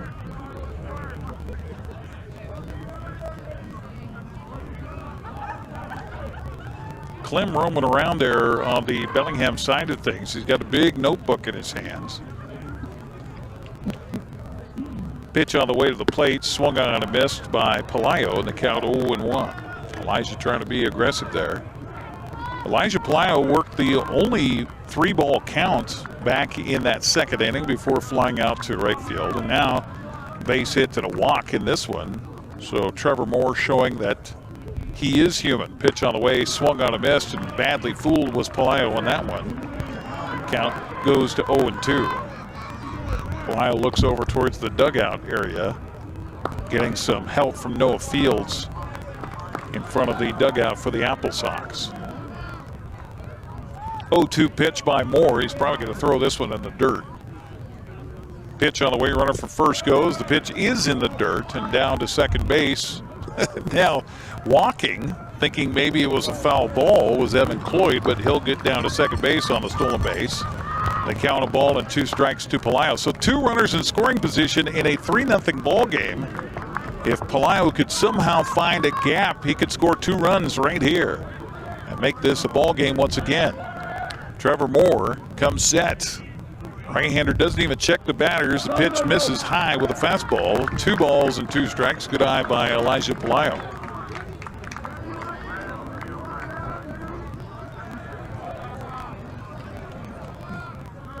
No activity down in the bullpen for Bellingham as Trevor Moore finally falters a little bit here in this 4th frame after retiring 10 in a row.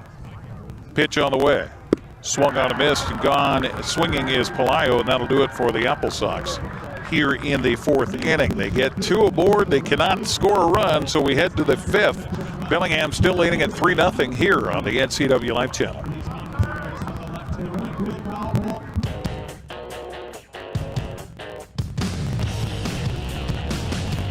The new Hummer EV is everything you want in an all-electric vehicle. It's powerful, reliable, comfortable, and will take you anywhere you want to go, on-road or off. Why buy one of those lesser EVs when you can have one that uses them for traction? Order your Hummer pickup or SUV today from Sangster Motors, batteries included. Whether you're a new homeowner or looking to update, Save Mart in Wenatchee has everything you need. From top-of-the-line appliances to comfy mattresses, and stunning furniture that fits your style. They have it all under one roof. With great deals and expert customer service, you'll find the perfect pieces for your space and your budget. Save Mart, your local destination for quality appliances, mattresses, and furniture at prices you'll love. Well, they have several different promotions that happen between the innings here at Paul Thomas Senior Stadium and have for a long time. They've had the Condiment Derby, which is a race between ketchup and mustard here at the ballpark. And in this case, they had two people that were dressed in ketchup and mustard costumes. And ketchup caught mustard in center field as they ran on the warning track around the outfield fence here. And ketchup battered mustard with what looked to be a baseball bat and left mustard sprawling all over the ground in center field. I think ketchup sauntered on his way towards the finish line. Of course, mustard then pops up, sprints over, chases him down, beats him with the bat, and beats him on the ketchup mustard derby. So mustard a winner once again. Gavin Long sees strike one go by his knees from Easton Brooks. As we start off the fifth inning with the second batter in the order here for Ed Nags and the Bellingham Bells. Leading at 3-0 over Wenatchee. Pitch on the way, bounces in for a ball. Evens the count to Long at 1 ball and 1 strike. Bunt single for Long back of the first. And a walk in the second. So he's 1 for 1 tonight. Here comes the 1-1 pitch. On the way by the big, tall right-hander Easton Brooks. Long, deliberate pause. And the pitch bounces in for a ball. 2-1 to count. Our broadcast of Apple Sox baseball here tonight brought to you in part by Les Schwab. Having the right set of tires and wheels on your vehicle is just a part of essential safety. Les Schwab takes your safety seriously. Stop by today. 2-1 to count to Long. As dusk settles across the land here in north central Washington. This pitch misses for a ball. 3-1 to count. Mr. Kuntz has sat down beside me here. Go ahead and put those headphones on there, buddy. No bigger baseball fan in our building than Mr. Dan Kuntz, that is for sure. The 3-1 count and pitch on the way to Gavin Long. Swung on a fly ball to the left side. Jihi Lee calling for it, and he will camp and make the catch for the out. So 1 up, 1 down here for Bellingham. Brings up Andrew Lamb. Lamb is 2 for 2 tonight with a big 2-run single. He has singled twice in the ball game. And Dan Kuntz, you start the game out in center field on our camera out there. Yeah. Lovely spot from which to watch the game. It is. It's a great spot. I did have a rather interesting encounter with a squirrel. Oh, really? Yeah. Decided to join me for half an inning. Did it cause you to squirrel, in essence? It was friendly. Fly ball here to Jihi Lee. So a couple of putouts for the left fielder for the Apple Sox. 2 down here for Bellingham. Brings up Noah Cassie. Mr. Canfield never did look comfortable out there, did he? Nope. Just couldn't quite dial it in tonight. Easton Brooks, on the other hand, has been absolutely money since he came in. In fact, he's retired every batter he has faced. 9 batters in a row retired by Easton Brooks. Picked up where he left off a week ago. Yeah. Pitch by Brooks here is in there for a strike, and they count 0-1. Love the fact we've got a 3-man crew working these games here in the postseason. Just helps out a lot to have those extra eyeballs on the lines here.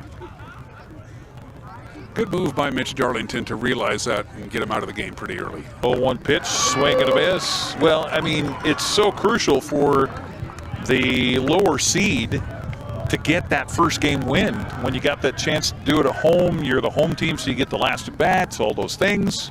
Then you lose that when you go on the road, obviously. 0-2 count here to Cassie, and the pitch on the way, missing low for a ball. 1-2 to count. So what's happening with your Yankees, Dan? Well, we won yesterday, but lost 5 in a row. But of course now everybody's a Yankee fan because that's who the Astros are playing this weekend. Well, that's true. So that's true. Oh, boy, that's hard. Probably the 2 most hated teams in Mariner world, right? Yes. Astros and Yankees. Yes. I would have to say. 1-2 to count. It was interesting last night.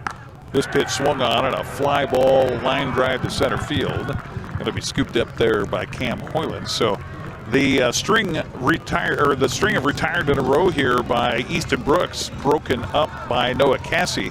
That'll bring up Blake Balls. Interesting being at Lumen Field last night while the Seahawks were taking on the Raiders. They're in Las Vegas now, but I still hate the Raiders. Raiders and Yankees, those were the two teams. I miss the old West, the old AFC West, the Broncos and the Raiders and the Chiefs. Those were some fun times. Ooh, nice little pickoff move by Easton Brooks over to the bag at first. So, Dan, what's your impression? I mean, you've been around the 25 years now. The Apple Sox have had baseball here in North Central Washington. You being a baseball fan, your impressions of summer collegiate baseball? First of all, the wood bat is, to me, huge. Yes. It's a huge thing. I'll bet you don't even really watch college ball, do you? I can't stand the ping of the bat. I just can't. I really can't. It's there's certainly it's a talented league. Pitch here misses low for a ball. 2-0 to count the balls. And it's pretty well balanced. I mean, every once in a while there'd be a couple of teams that just weren't really competitive. Really hasn't been the case the last couple of years.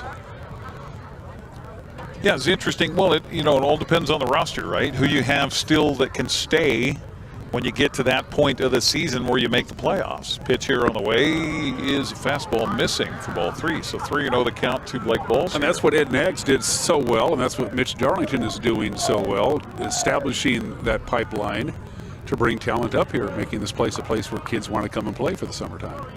Which is everything. Having a crowd to show up and cheer you on doesn't hurt, that's for sure. Here comes the 3-0 pitch on the way, and this one's in for a strike.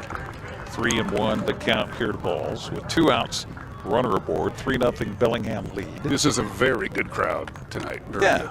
Yeah, well, I hope so. It's the last game they're going to get a chance to see all summer. 3-1 to count to Blake Balls here, and the pitch on the way, swung on and grounded through the right side. No, Izzy Mondrigo knocks it down, throws to first. Nice play. Wow, I thought sure that was going to get through the hole, but Izzy Mondriaga is able to retire the final out here of the 5th. They leave a man aboard. We'll head to the bottom of the 5th. Apple Sox need to get going. They trail at 3-0 here on the NCWLIFE channel.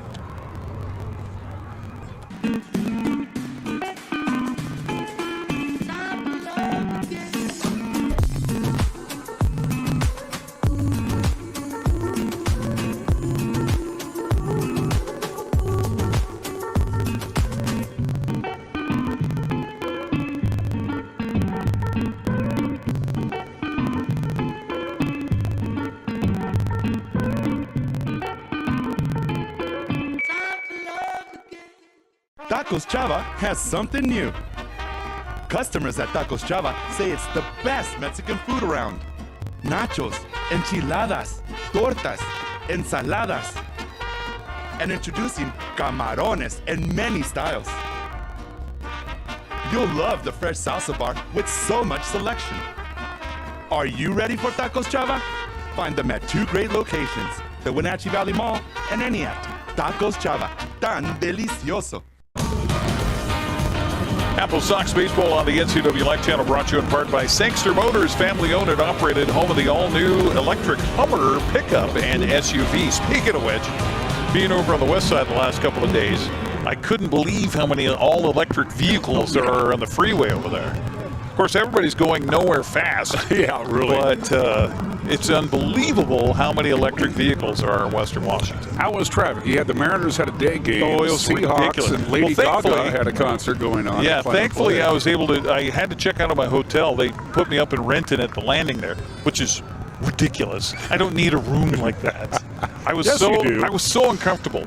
I couldn't sleep. It was hardly. that nice? Oh, it was ridiculous. Oh. I looked at the bill that the Seahawks paid for. $668 for that room for one night. You're right. You ain't worth it. It was overlooking Lake Washington. It was just absolutely gorgeous. And here I am all by myself. But I had to check out of the hotel at noon, so the game didn't start. Our pregame didn't start till 5 o'clock. So I had a lot of time. So I just went over and made my way to the ballpark. And sure enough, of course, the Mariners started at 1 o'clock. I got to the stadium right about first pitch. So it actually was pretty good timing for me. But I had it easy. I was coming in on I-90 there right to the stadium as that works out. Everybody else trying to get north and south on I-5. It was a mess. Swing and a miss here as the Apple Sox bring Jihee Lee up to start off the 5th inning, trailing it 3-0 here to Bellingham. Game 1 of the best of 3 here between the Bells and Apple Sox in the West Coast League North Division playoffs. If I remember correctly, last Friday he went 5 innings before they went to the bullpen. Yep. So this is a key inning for the Apple Sox here. Pitch on the way, swung on and lifted down the right field line. That's going to drop in for a base hit. The right fielder comes up with the ball. Noah Meffert. But not before the Apple Sox, for the first time tonight, get the leadoff man aboard. That'll bring up Noah Fields. I was mentioning you were probably making your way from center field over to here, but it's odd for me. There are 3 Noahs in the game tonight. Really? Yes. I'm surprised it's not raining. One aboard for the Apple Sox brings up Noah Fields. He is the only Noah for the Apple Sox. There are 2 Noahs for Bellingham here tonight. Pitch swung on a chop slowly towards the shortstop. Only play will be to first base, and making it is Aguayo. So they do get the out there. Meanwhile, down to second goes Jihi Lee, 6-3 on the putouts. And that'll bring up Kanoa Morisaki. Something came out of his back pocket there when he slid into second base. Not sure what. Well, he's looking down at that oven mitt they wear now to work the base paths. Pack of gum?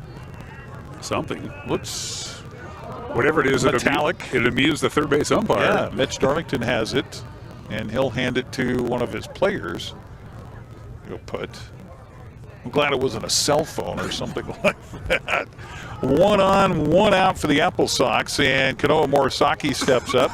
Pitch on the way to him by Trevor Moore. By the way, there is a right-hander warming up down on the bullpen here for Bellingham. This pitch misses for a ball. 1-0 the count. Wenatchee finally got to Trevor Moore back in the 4th. Got 2 aboard, but could not score a run. I'm assuming Bellingham is heading home tonight. Obviously, win or lose, so they're going to be heading home tonight. No reason to stay in town. No. It's about a 3.5-hour drive on the bus. Good to see Ed Nags before the ball game again tonight. Yep, he still throws BP. Oh yeah. I mean, he got his arm surgically repaired after he left Wenatchee, and finally got that taken care of. But of course, I see him down in the dugout. I'm down there to get the lineup for Bellingham, and he comes up and he says, "Coach's corner coming down in 3, 2, 1." As we used to do that during his time when I was on the radio doing the broadcast here for the Apple Sox. Still unbelievable the run he did last year prior to the season start, and tying in the Apple Sox with that. That was a very cool move by Mr. Nash. Raised a lot of dough for a very good cause. Yes. 1-0 the count here to Morisaki. Conversation on the mound done. Pitch on the way, swung on a miss. Evens the count to Kanoa at 1 ball, 1 strike. So is Judge back? I didn't see. Is he? He's back. He's DHing only, though. Okay. DHing only, yep. Okay. Notice they're giving Cal a little more rest, DHing more. Pitch here swung on a chop to the right side. Second baseman in on the ball. That's a tough play, but making it cleanly is Noah Figured. Meanwhile, down to third base on the play goes Jihi Lee. So the Apple Sox again with a runner 90 feet away from pay dirt.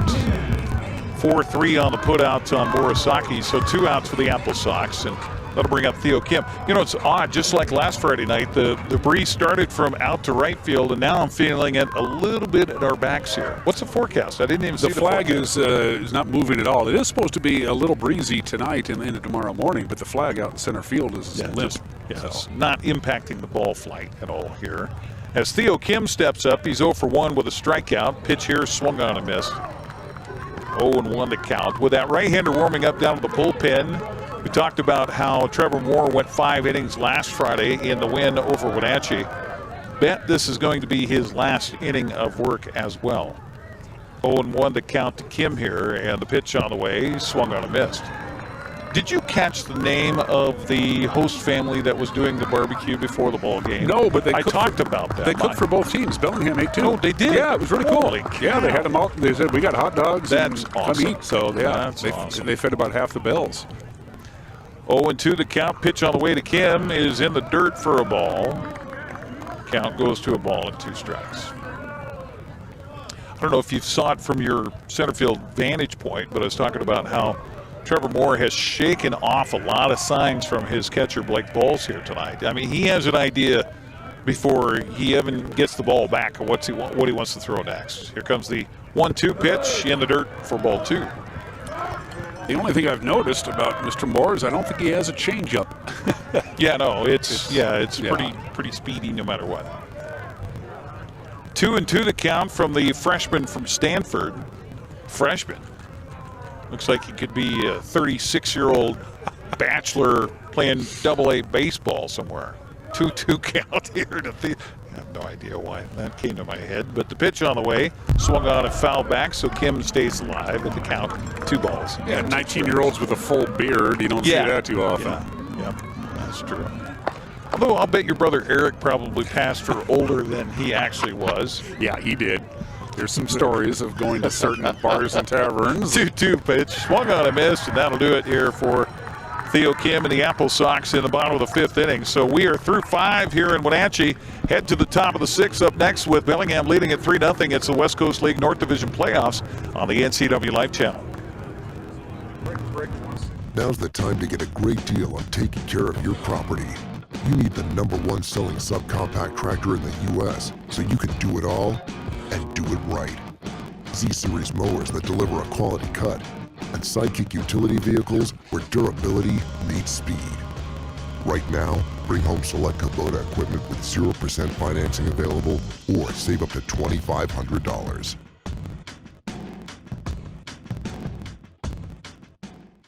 Welcome to the summer of good. Good people, good taste, good vibes, and good, well, everything. When you're ready for some old-fashioned good, Abby's is your place. We've been celebrating summers around the PNW for over 60 years. At Abby's, good is a legendary tradition.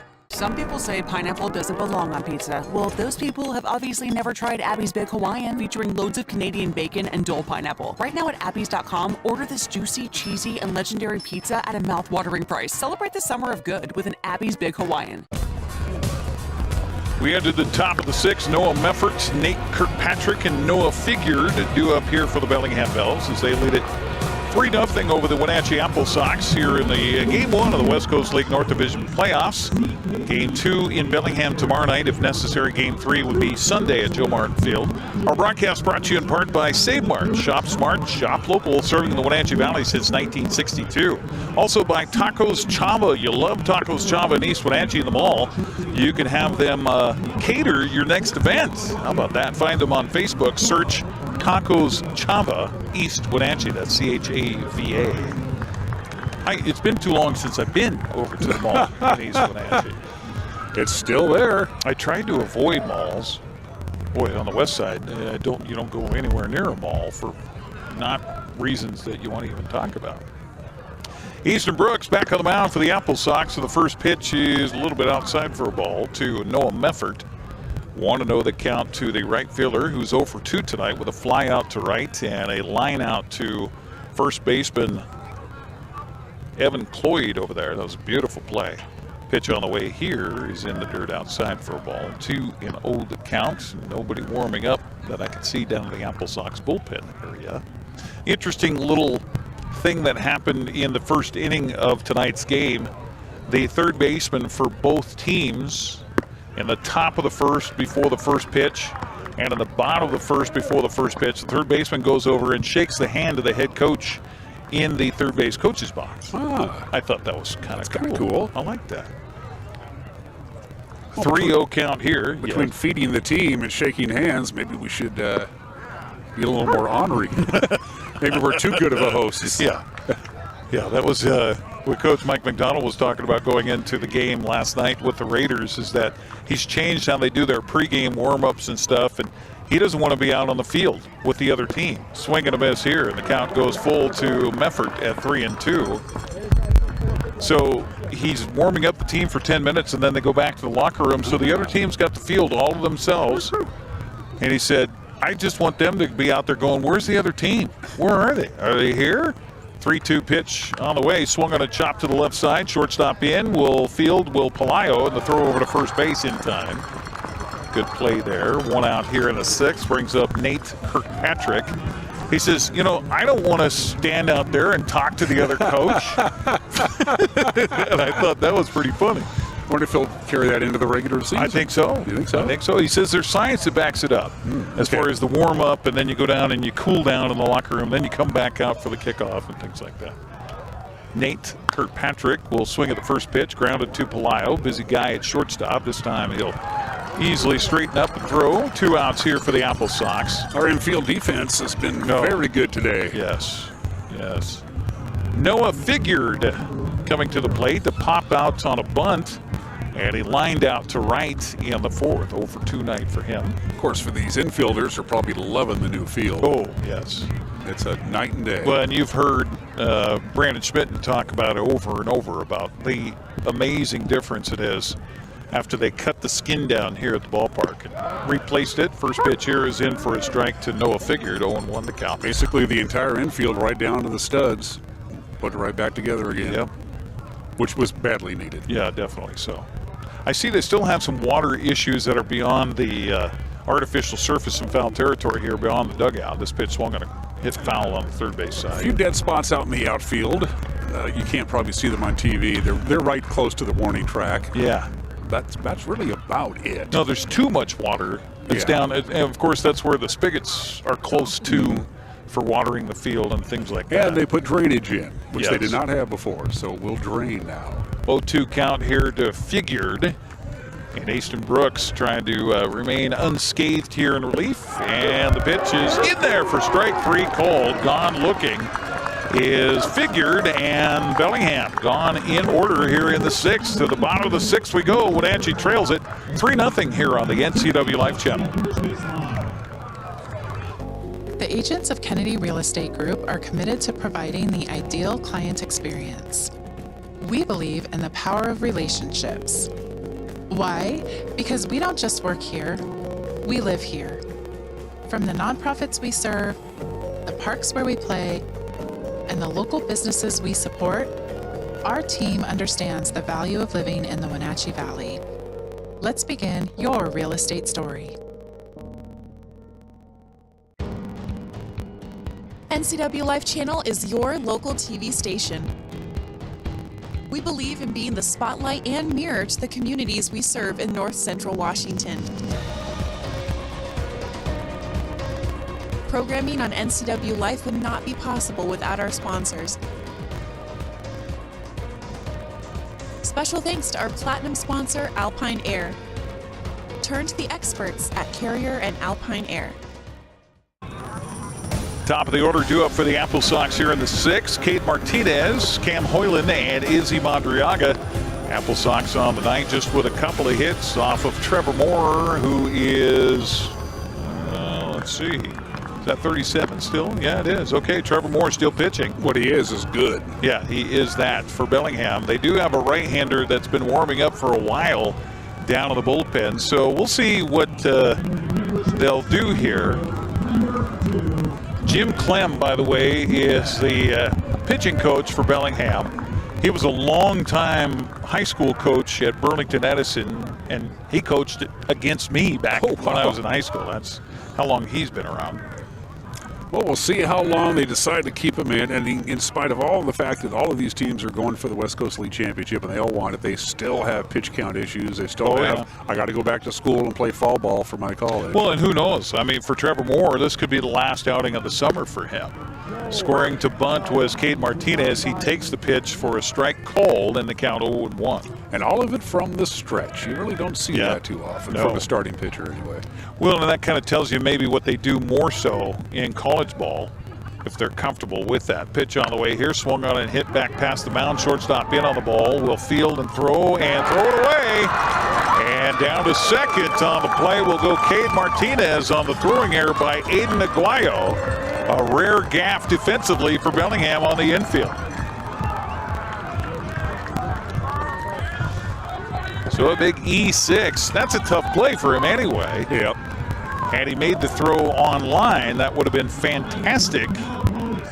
Hustling up the first baseline was Cade Martinez. So I don't even know if the throw had been on line if he would have got there in time. with the throw. So a runner aboard for the Apple Sox. Second inning in a row, Wenatchee's had the leadoff man aboard. I don't think Mitch is going to get real aggressive here, even though you have a lefty on righty matchup. A well-struck ball is going to score the guy from second. Cam Hoyland steps up. He's 1 for 2 with a base hit to center. The first hit of the night for the Apple Sox. Pitch on the way to him is a fastball missing away. And I don't have the TrackMan set up tonight, but I think that was well into the 90s on that pitch. So even though Trevor Moore's thrown a lot of balls here, a lot of pitches, still has some oomph behind it. Moore with a 1-0 pitch on the way, swung on and fisted down the left field line. That's going to go foul. 1-1 to count to Cam Hoyland, who was a huge part of the Apple Sox last summer, getting to the West Coast League Championship game down in Portland. 1-1 the count to him here. It's that time of night where it's dark-ish. The lights really aren't helping much. I mean, a little bit.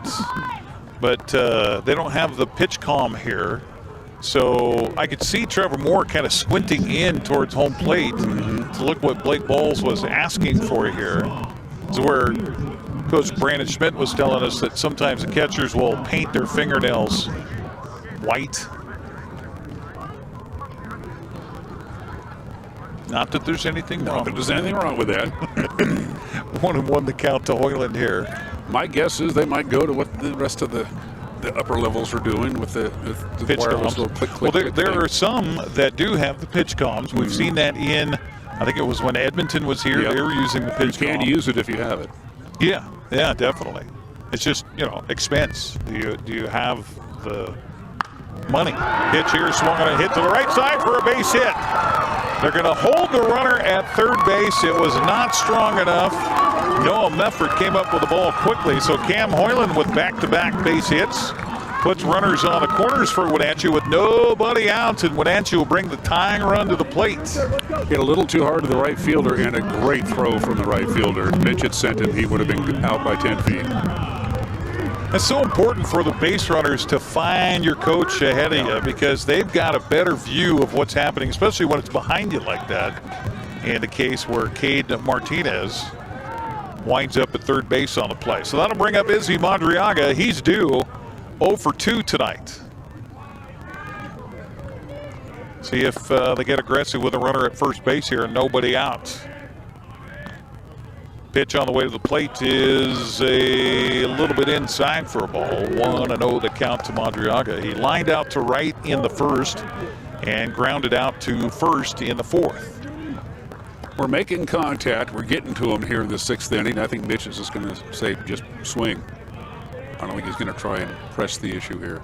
Pitch on the way to the plate is in for a strike called, and the count even to Madriaga at 1-1 strike. Mitch going through the signs in the third base coach's box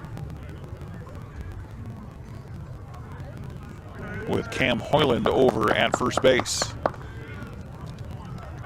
Pickoff move. Here we go. Thrown away, and a run's going to score on the pickoff error on the throw by the pitcher. It's now 3-1. And still nobody out. So Martinez got aboard on the throwing error by the shortstop and now scores on the pickoff attempt throw by the pitcher Trevor Moore. And it's now a 3-1 ball game, and down to second goes Cam Hoyland. And the pitch on the way to Madriaga misses low and inside for a ball. 2-1 the count. They've had this guy warmed up for a long time over there in the bullpen. They could go to him at any moment. Looks like down there is Josh Flauner, who pitched against Wenatchee last Friday as well and was also stellar in relief for Bellingham. 2-1 the count to Madriaga. Infield in on the right side here for Bellingham. Pitch on the way, misses high for ball 3. Little frustration maybe, rattling the cage of the freshman from Stanford, who was outstanding, retired 10 batters in a row to start the ball game. But since then, Wenatchee's touched him up a little bit here. 1 run in for the Apple Sox. Nobody out. Runner at second. He'll shake off and again his catcher on 2 different signs from Blake Balls. 3-1 pitch on the way is ball 4. Apple Sox with runners at first and second. Let's see if Ed Nags comes out of the dugout here on the other side of the field. It'll be Jim Clem, the pitching coach, who will come out.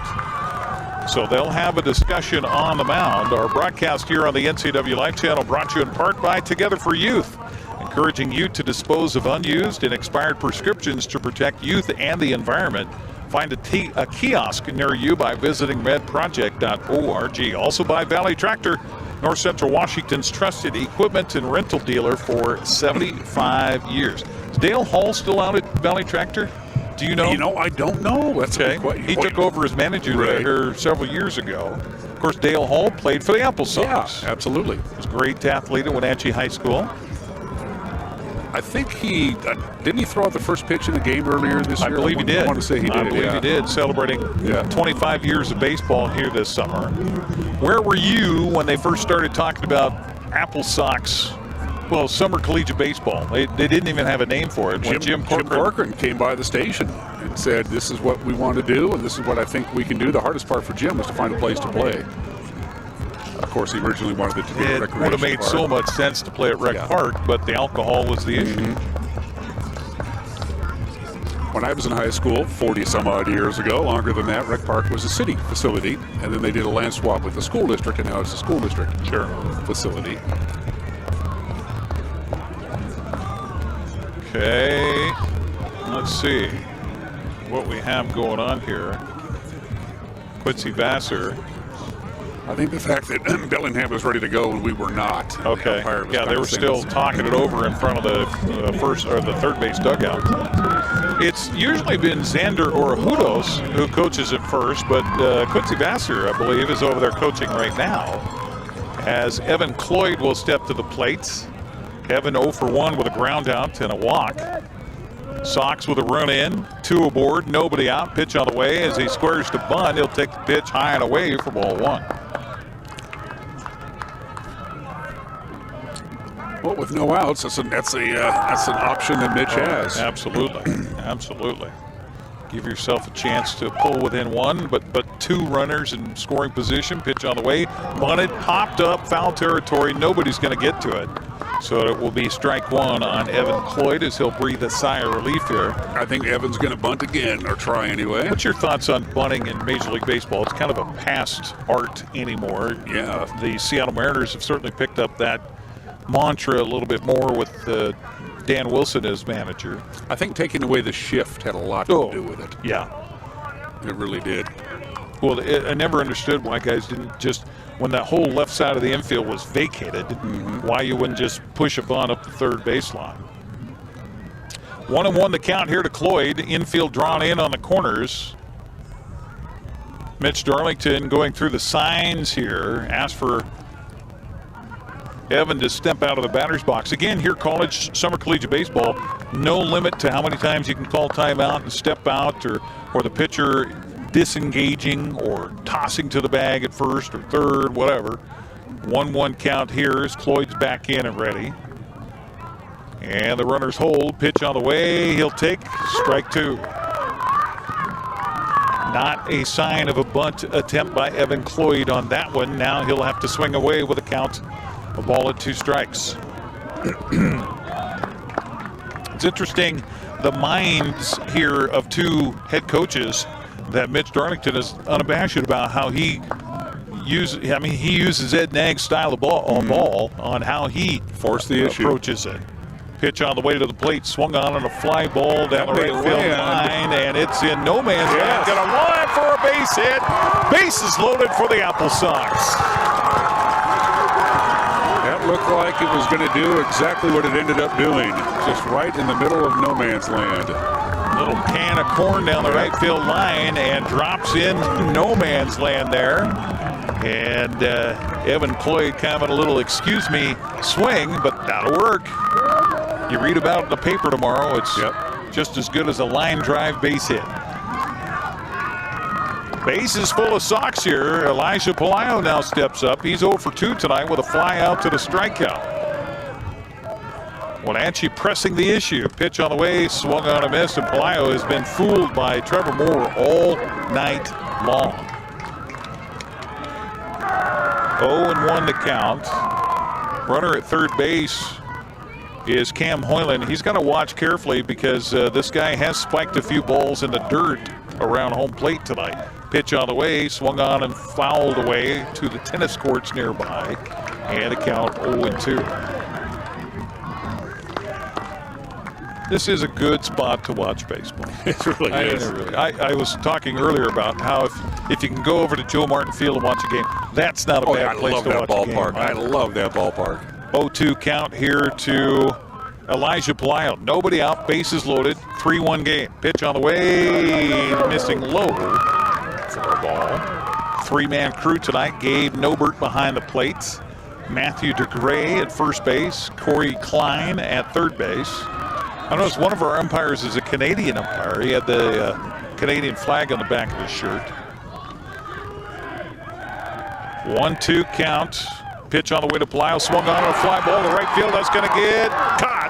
Runner from third tags. Here comes the throw home. Good throw. And head first slide gets past the catcher on the ball.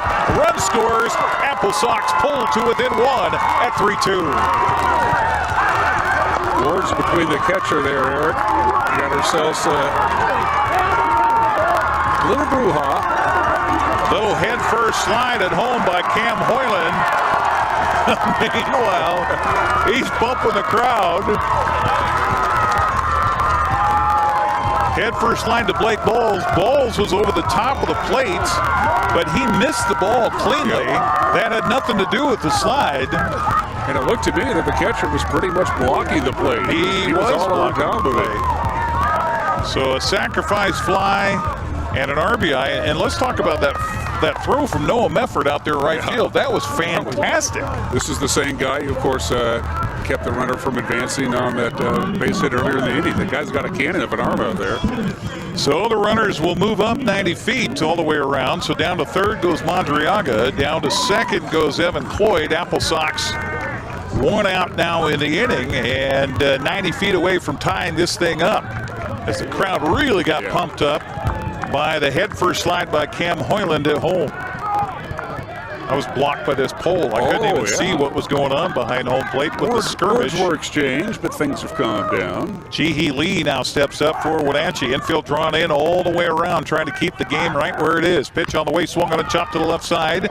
Right there is Kirkpatrick. He'll look and then throw, and it is just in time to get the speedy Ji-hee Lee over at first base. I'll tell you, I was impressed by Kirkpatrick last week playing at third, and I'm impressed by him here again tonight. So 5-3 on the putouts. Little gamesmanship by Madriaga, trying to make Kirkpatrick think more about him than the throw over to first base. So 2 outs for the Apple Sox, brings up Noah Fields.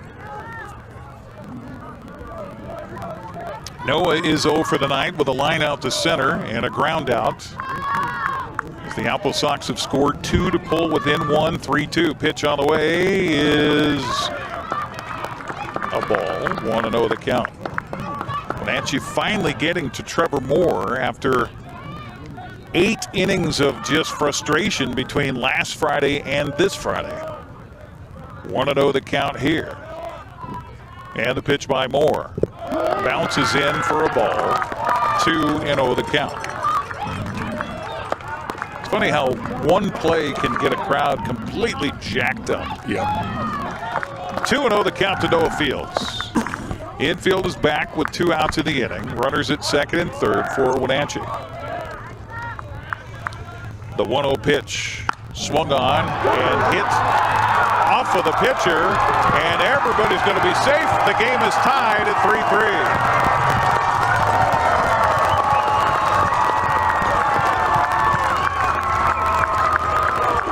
Well, we saw it earlier where he was able to reach down and field a play and make a line drive catch. This time, little seeing eye single off the pitcher for Noah Fields. Give him an RBI.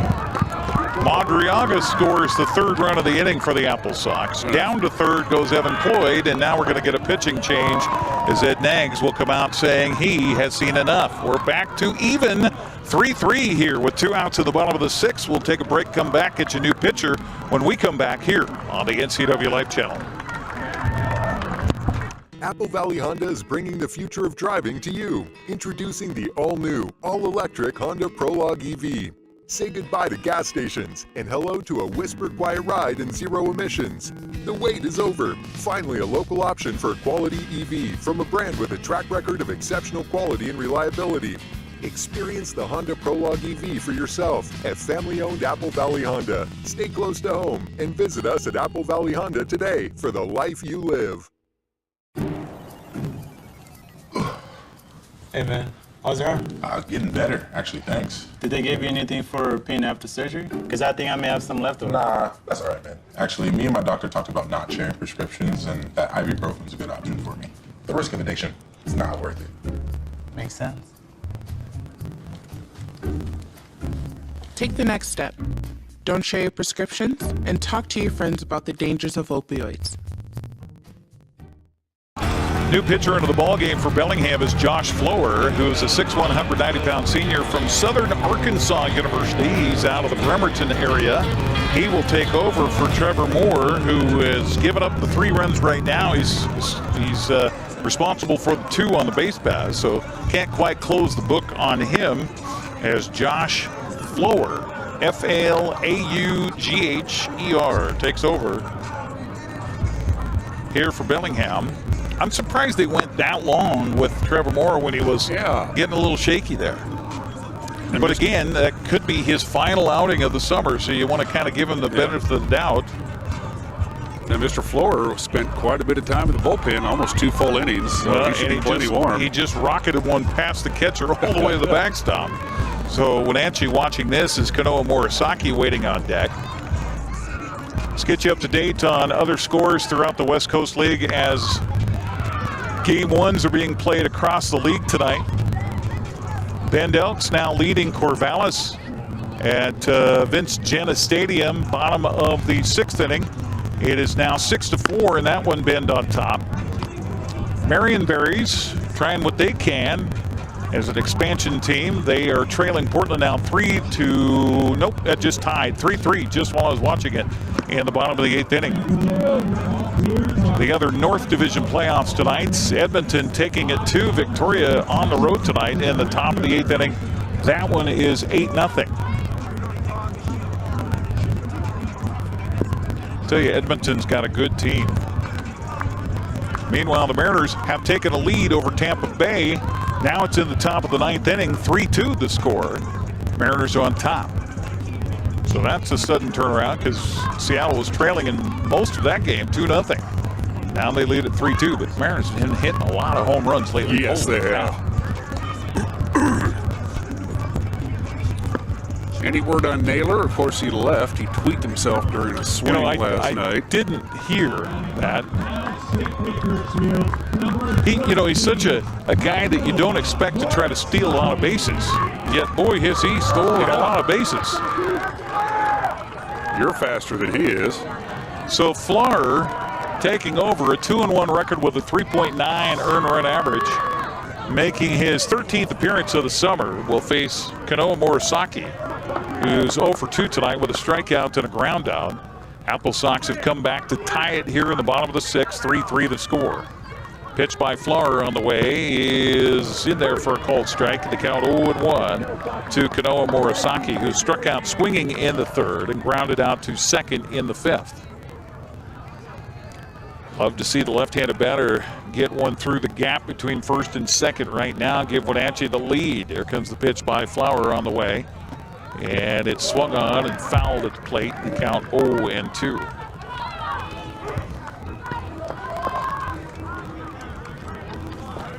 Well, I wanted to thank our crew tonight before we get too far into this. Malcolm Winehall back in the studios. Dan Kuntz, our line producer tonight. Oh, hey, there you are. How are you? In fact, I'm going to have to head back out to the center field camera in the not too distant future. Yeah, Dan's also been manning cameras tonight, helping out our crew around the ballpark. Pitch here swung on and fouled. Staying alive is Kanoa Morisaki. The Mariners scored their 3 runs in the bottom of the 8th and a Cal Raleigh home run. Wow. 43 now? Yep, 43. How about that? Juan Sanchez, Eli Ginter, and Callie Benson on cameras tonight. Tim Bernowski, our production assistant. Thank you, Tim. Happy 44th anniversary, by the way. That's right. To Tim and his lovely wife. That's right. Happy anniversary. Here comes the 0-2 pitch again, swung on, and again staying alive. And that was almost in the catcher's glove, and he fouled it off. That's impressive.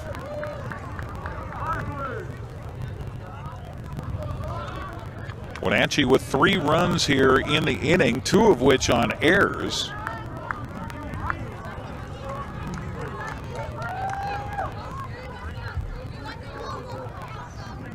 Again, the 0-2 pitch from Flower on the way to Kanoa Morisaki. High with a fastball, and a count of ball and 2 strikes. Something you see and hear a lot, you watch the College World Series and such, is even if it's artificial, the team in the dugout getting just overly hyped and yelling and screaming and trying to hype up the guys at the plate. 1-2 the count to Morisaki. Pitch on the way, bounces in well short. Runner for first goes to second on the wild pitch. 2-2 the count as Noah Fields winds up down at second base on the play. Now the infielders go back to their normal spots. Wenatchee with a chance to score 2 with a well-placed ball here by Kanoa Morisaki. The game tied at 3-3. Bottom of the 6th inning, 2 on, 2 outs. And the pitch by Flower. Swung on a fly ball to left field, left center. Who's going to call for it? It will be the left fielder. And Gavin Long will make the catch for the out. But the Apple Sox get 3. We're all tied. Heading to the 7th. 3-3 between the Bells and the Apple Sox here on the NCWLIFE channel. A new video game, a movie, dinner with friends. There are a lot of things worth saving up for. Vapes aren't cheap, and buying pods over and over can stop you from affording things you want more. When it comes to your money, choose what matters. Choose you. When life gets stressful, jumping into your passions can help you find your calm. Avoid vapes, which contain nicotine and can make feelings of anxiety and depression worse. When it comes to your mental health, choose what matters.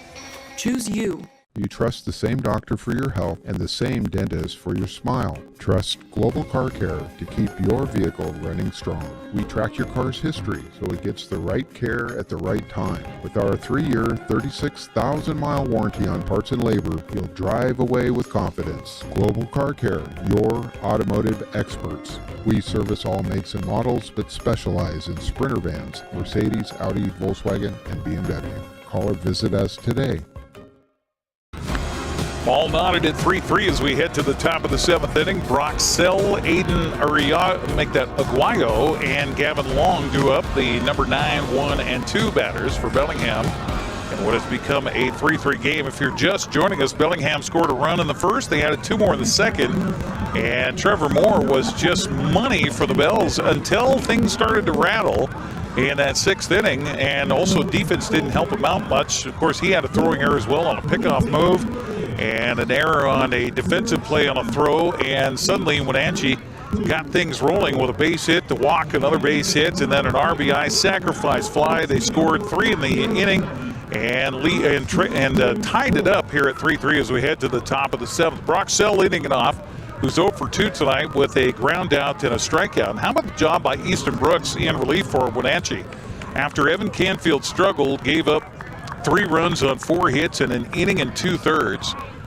Easton Brooks has come in ever since and has just shut Bellingham out. First pitch here is a ball, and ouch, that's not going to make me any friends with a home plate umpire when the catcher misses the ball and it hits the umpire square. Luckily, underneath that thin layer of gabardine, as they say, there's a shin pads on to go from the knees down to the ankle bones. I'm sure the same 3-man crew will be working tomorrow night's game. Yeah, yep. I'm sure they have some sort of merit system to decide who the best umpires are. Yeah, I'm sure there's a vote that happens by the coaches in the West Coast League. A vote by the umpires themselves, probably too.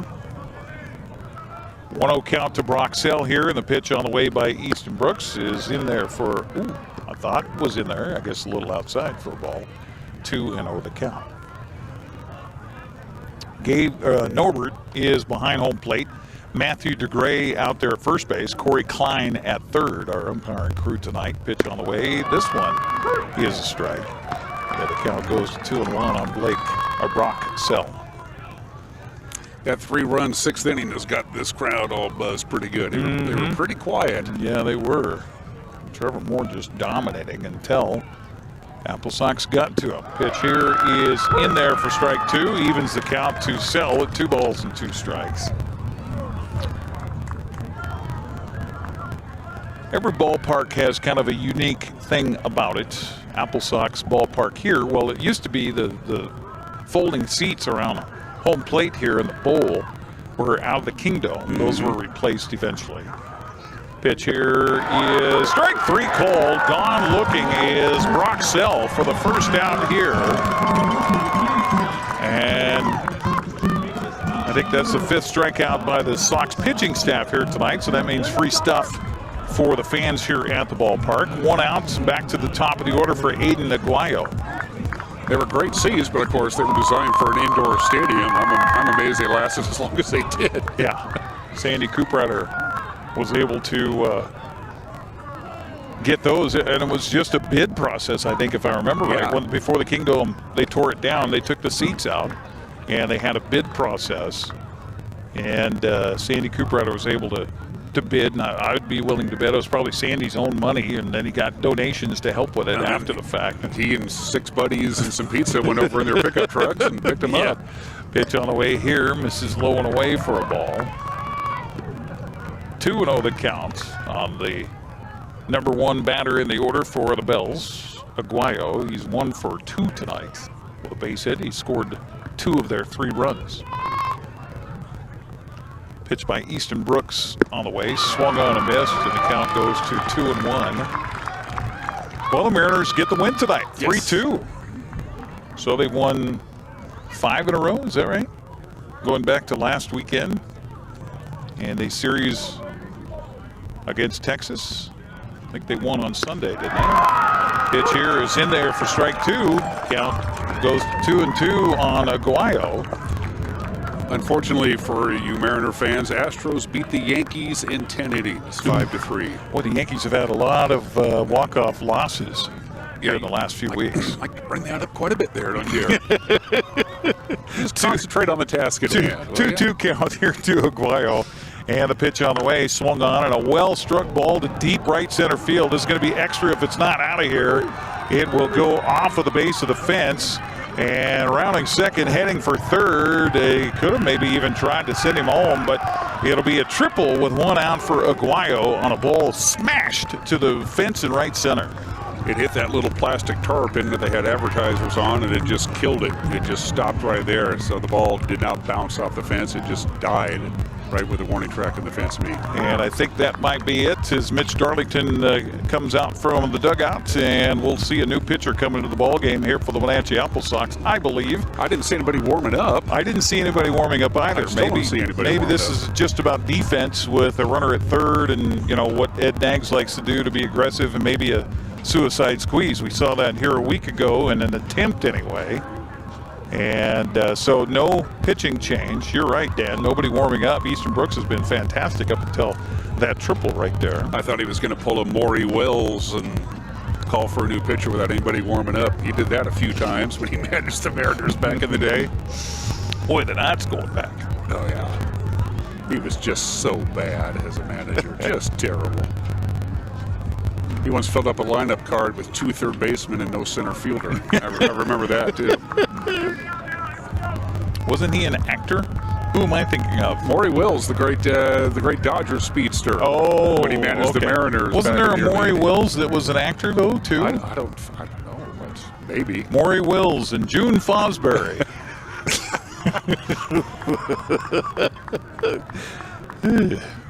So here we go. Infield drawn in here. The pitch swung on and a fly ball to left field. Ji-Hee Lee going to have to run for the right line.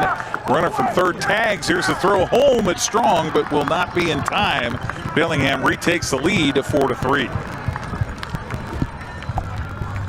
Sacrifice fly and an RBI for Gavin Long. And scoring on the play is Aguayo. So the triple pays off for Bellingham. 2 outs in the inning. And I'll bring up Andrew Lamb with nobody on the base pass. So it's up to Easton Brooks to get the outs here. They're going to appeal on a throw over to third base to say that maybe the runner left early, and both umpires say nope. He tagged cleanly. And so the game goes back to an advantage by 1 run to the Bells.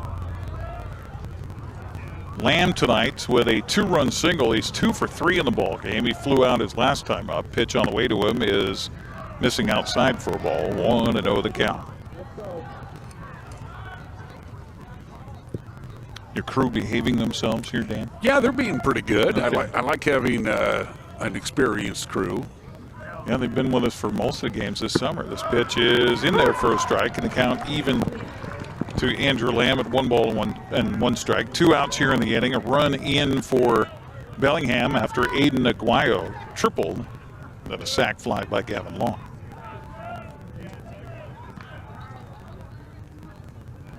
Pitch on the way, swung out and missed. He was behind that fastball. He had a count of ball and 2 strikes here on Lamb. He smoked that pitch, didn't he?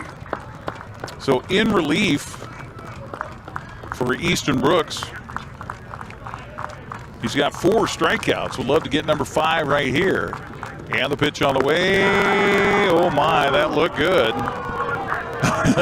I think Andrew Lamb thought maybe that was going to be strike 3-2. He put his bat down, and then I thought for sure he was going to start walking back towards the dugout. He pretended like he grabbed some dirt around home plate, even though it's all artificial surface here at Paul Thomas. Easton Brooks ready. And the right-hander's 2-2 pitch on the way to the plate. And this one's low for ball 3. And still nobody in the bullpen for the Apple Sox. Interesting. I guess it depends on the game and where it's at. I mean, Easton Brooks can certainly extend his outings. I'll have to look at his numbers to see what his longest. I think he's pitched 6 innings this summer so far. That was his longest outing. Here comes the pitch on the way on a 3-2, misses outside for ball 4. So that might spark some activity for the Apple Sox in their bullpen. 1 aboard with 2 outs, and that'll bring up Noah Cassie. Cassie 1 for 3 tonight with a strikeout, a ground out, and a base hit to center. So Cal Raleigh with a go-ahead 3-run home run, his 43rd of the summer, and the the Mariners win it 4-3 over Tampa Bay. You know, and that's what we talk about. And this pitch swung on and a well-hit ball to right center. It's going back, and it's also off the face of the wall out there, and another run is going to score, and it's now 5-3 Bellingham. That's 2 very well hit balls, almost in the exact same location. RBI double for Noah Cassie. That should get somebody up and running in the pen for the Apple Sox. So Wenatchee clawed to get themselves back tied, and now find themselves trailing again, 5-3. They sure picked the right opponent, the M's marketing department, to honor Ichiro this weekend. They picked the Rays, not exactly a big draw at T-Mobile Park. So you picked a team that nobody's going to want to come see to pack the stands to honor Ichiro. Blake Ball steps up, first pitch to him. Missing for ball 1, 1-0 the count to balls. You know, they're retiring his number tomorrow, and I'm pretty sure the big Is it tomorrow or Sunday that they're actually? Tomorrow, I think they're retiring his number, and of course, it also was worn by Randy Johnson. Right. So they'll retire the number twice. Yep. I hope the big unit's there. I think they'll all be there. I'm sure of that. Pitch on the way, missing for a ball. 2-0 the count, and now third baseman Cade Martinez comes in to talk to Easton Brooks. Still nobody throwing down the bullpen for the Apple Sox. So It's up to Easton Brooks to get the final out here in the 7th inning. 2 runs are in, and 1 aboard out at second base in scoring position. Quincy Vassar has used up his eligibility, right? We can't put him in a uniform? Or? No. Okay. No. I asked him about that in a non-league game, and he says, if I had 364 days to recover, maybe I could pitch an inning. Mitch put himself in the game earlier this year, I think, against the Fish Sticks. I think he played a couple innings, didn't he? I think so. Had to follow the Ed Nags lead after Ed pitched against the Yakima Platte Knights back in the day. There this we go pitch again. Swung on and hit. That's gone hard, and it is gone. A 2-run jack here by Blake Bowles, and suddenly it is 7-3 Bellingham. And that's a little payback for the catcher who had the play between his legs and a little extracurricular. Blake Bowles touching home plate and motioning to his teammates in the on-deck circle. He hit that ball very hard. Well, and that's the 3rd hard hit ball in the inning off of Easton Brooks. So a 2-run shot for Bowles here. All have come to the right side. 2 that hit the wall out in right center. And now this one clears the wall easily in right field. Bellingham has scored 4 in the inning. And still batting with 2 outs as Noah Meffert will step up. First pitch to him is in there for a strike. Could have made things a little interesting had Easton Brooks punked the next guy. There's still a game to play tomorrow. Yeah, this is true. And that might be Mitch's thought, too. It's not like there's no tomorrow. There is a tomorrow. Right. And he needs to have some fresh arms at Joe Martin for tomorrow night's game. Meffert fouls the next one off, so he's behind in the count 0-2. Easton Brooks. Pitch on the way. Misses outside for a ball. 1-2 the count.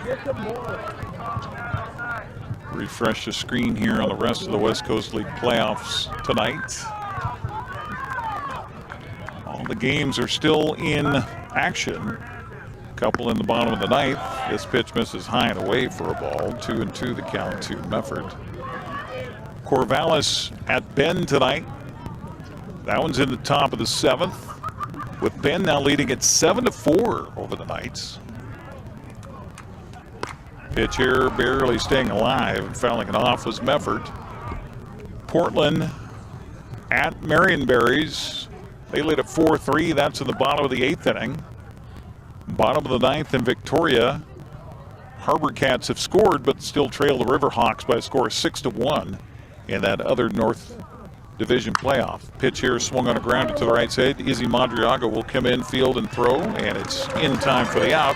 But not before Bellingham gets 4 runs on a big 2-run home run, a double and a triple.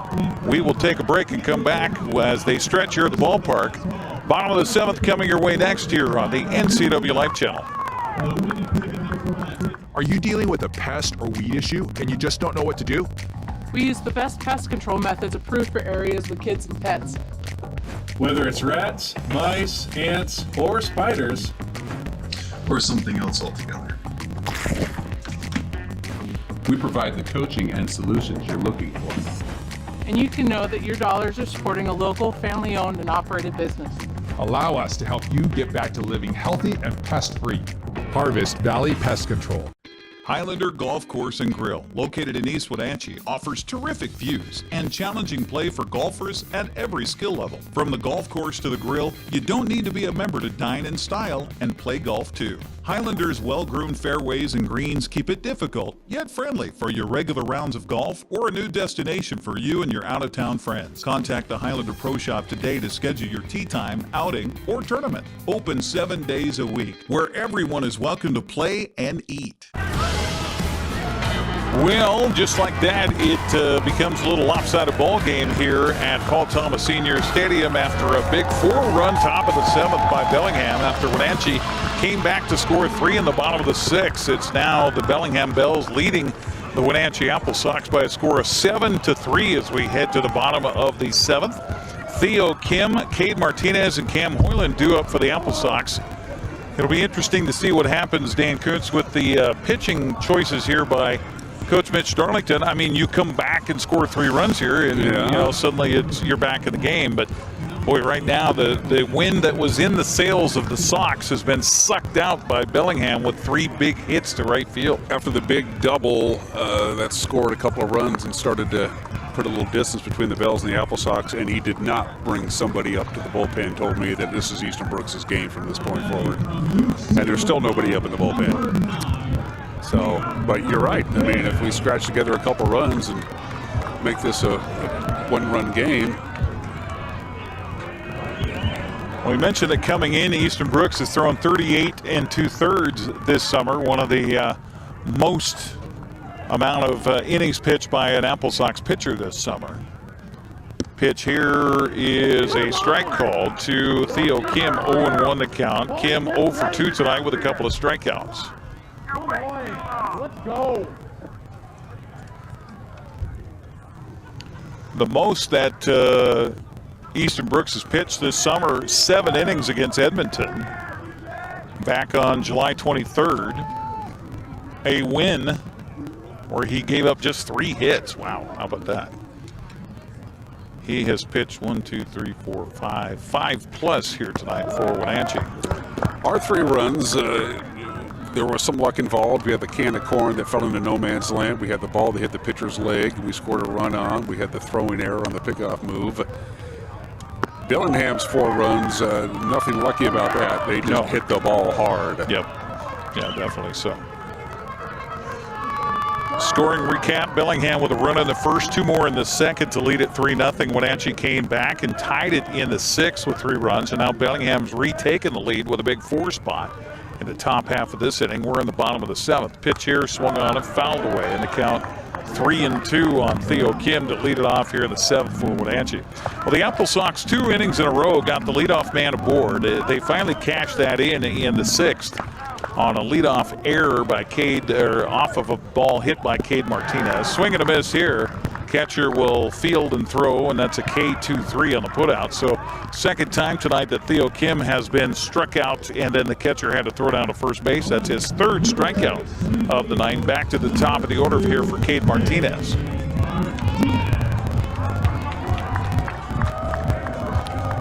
Martinez still looking for his first safe base hit. He grounded out and struck out before getting aboard on that throwing error back in the 6th inning last frame. Again, it's Josh Flower,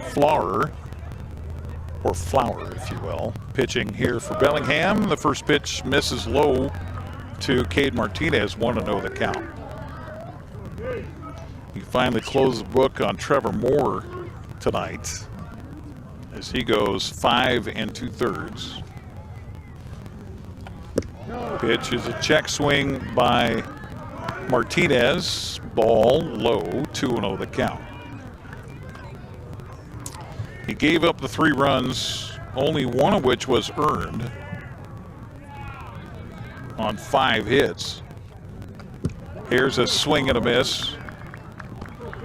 2-1 by Martinez, who was fooled badly by that pitch from Flower. 2-1 count to Cade, back in the right-handed batter's box. And the pitch by Flower is low, popped out of the catcher's glove, and the count goes to 3-1. Blake Ball's behind the plate. Had a collision play at home. Not really a collision. I mean, there was contact. He didn't like it. He didn't like whatever happened after the fact. I think Cam Hoyland was probably jacked up and just jumped up, and the catcher was still there, and so he was physically in his way. A walk here with 1 out to Cade Martinez brings Cam Hoyland to the plate. We'll watch the exchange here between Cam and the catcher, or if there is one, after their little word. Oh, I think the catcher's feeling just fine. He just jacked a huge home run, so he's feeling pretty good.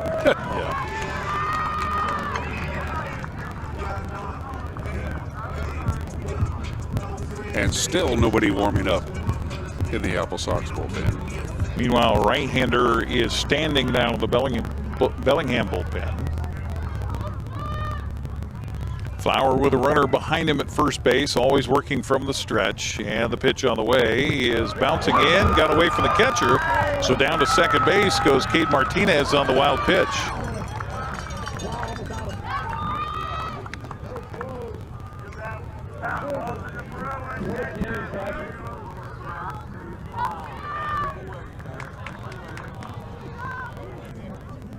It's fun to watch the conversations that happen while the game's going on too.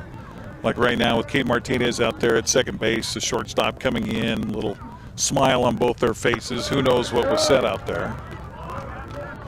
Pitch here misses to Cam Hoyland, 1-0 the count. Cam's got a good night, 2 for 3 at the plate with a run scored. A couple of base hits for Cam. Sox trailing it by 4. Would love to get a base hit here, but first we're going to get Jim Clem to come out to the mound to talk to Flower. So a little conversation on the mound. We'll pause the action here in the 7th with a runner aboard for the Apple Sox. Again, game 2 will be tomorrow night in Bellingham at Joe Martin Field. You can go to the Bellingham Bells website. Just do a search for them on the web, and you'll find their website. If you want to drive to Bellingham on a Saturday afternoon, wouldn't be such a bad thing. No, it's supposed to be really, I mean, we're going to be warming up. It's going to be a very pleasant weekend here in the Valley, but almost perfect weather in Bellingham. Lots of sunshine, that nice salty sea air, and about 75 degrees. How's that sound? 6:35 game time tomorrow night, and I believe if they play on Sunday, that's a 5:35 game time. I'll see. Oh, they do have it listed just in case. So Wenatchee at Bellingham. Nope, 6:35. So same time for all 3 games of the series. My favorite ballpark in the league, Joe Martin Stadium. I mean, obviously, I love the press box. Yeah, it's got a lot of history. I mean, King Griffey Jr. played there, but I mean, it had history before Jr. was born. So it's just a great ballpark, great atmosphere. 1-0 the count. The ball got away from the catcher, bounces out, and then scrambling down to third base on the play is Cade Martinez on another wild pitch. 2-0 the count to Cam Hoyland here. Well, I don't know if that was a wild pitch or a pass ball. They certainly had their singles crossed, but I can't remember the last time I saw a baseball bounce 25 feet out in front of the catcher like that. It bounced off the ground and then hit a shin guard and came ricocheting out. I couldn't quite see that. Your monitor blocked my view. I thought it was just a straight shot. So that is a wild pitch. So a runner at third base for the Apple Sox with 1 out here, trailing it by 4. And a 2-0 count to Cam Hoyland. Pitch on the way. He'll watch that one miss just a little bit low for ball 3. Again, Bellingham with a right-hander warming up, or are they going to say ball 4? I guess I missed a ball. Oh, no, that was the last ball. Okay. Yeah, so a walk. So back-to-back walks here by Flower. Puts runners on the corners for the Apple Sox. And that'll bring up Isri Madriaga. Madriaga walked and scored in the 6th. Well, Wenatchee never say die. No, and if Izzy drives in a run and it's a 7-4 game, does you start getting some stirrings in the bullpen? Get the crowd back into it again. Madriaga in the left-handed batter's box. Flower. Runners on the corners. Pitch on the way. Misses way high. And if you're Izzy Madriaga, I'm sitting there waiting until he throws a strike.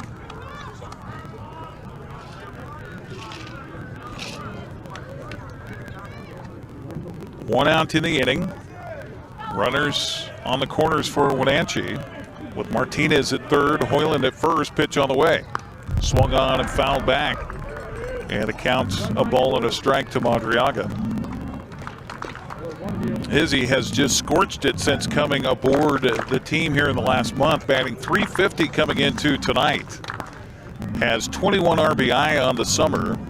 Chance to pick up another couple big ones right here if he can find the hole in the defense. 1-1 pitch. He decided to swing late at that one and fouls it off. And some great defense, too. Yes. Great defense. Yes. One of those unique players like Greg Nettles and a few others. He throws right, but he bats left. Yeah. And that pretty much guarantees you a starting spot if you're a pretty good baseball player. Izzy out of Lewis and Clark State. It's a good way to get playing time. Yeah, definitely so. Pitch on the way, misses low for a ball. Evens the count at 2 balls and 2 strikes. Do you put Cam Hoyland in motion here at first base? I don't think with a 4-run deficit you do. Need all that you can get, so you don't want to waste one on the pass. Hoyland stays, pitch on the way, very high for ball 3. Now you definitely don't, because he can't seem to find the strike zone all of a sudden.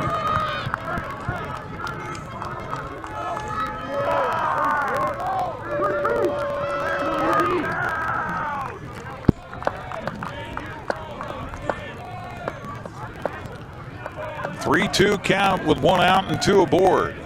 Pitch on the way, runner from first goes. The pitch is swung on and fouled at the plate, so Hoyland's going to have to retreat to the bag at first. Meanwhile, warming up down in the bullpen here for the Bells is Colt Peterson.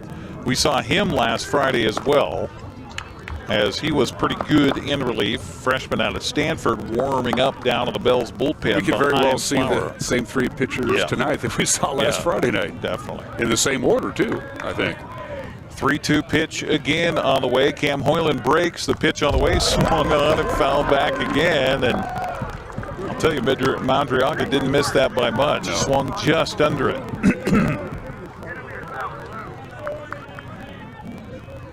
3-2 count remains on Izzy.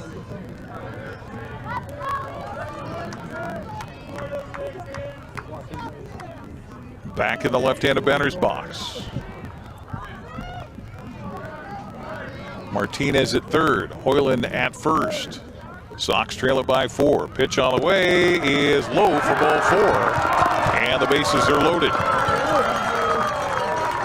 Back-to-back walks by Flower. And with an arm ready down to the bullpen, we'll see if Ed Nags emerges from the dugout on the first base side here. There will be a walk to the mound by the catcher to have a conversation with his pitcher between Blake Bowles and Flower, and here comes Ed Nags to make the change. So we will take a 60-second break and come back. Sox with the sacks full here in the 7th. A little alliteration at the ballpark on the NCWLIFE channel. For over 35 years, the Sangster family has been not only representing GMC, but the entire community. As one of the few family-owned dealerships in Washington, you can count on our personal integrity, which has spanned over 3 generations, to ensure your satisfaction. Sangster Motors stands behind everything we sell, from GMC professional-grade products and service from a professional-grade dealership. Remember, caring about your family is what brings you back to ours. There's no place like home, because home is where we're totally comfortable. It's where we can be ourselves and let our guards down.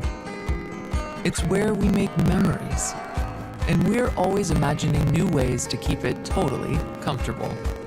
Carrier, total comfort, totally happy. Call Alpine Air Heating and Cooling today. Your comfort is their priority. New pitcher into the ball game here for the Bellingham Bells is Colt Peterson. Peterson, a 6'1", 190-pound freshman from Stanford out of Tustin, California, will take over here on the mound for the Bellingham Bells.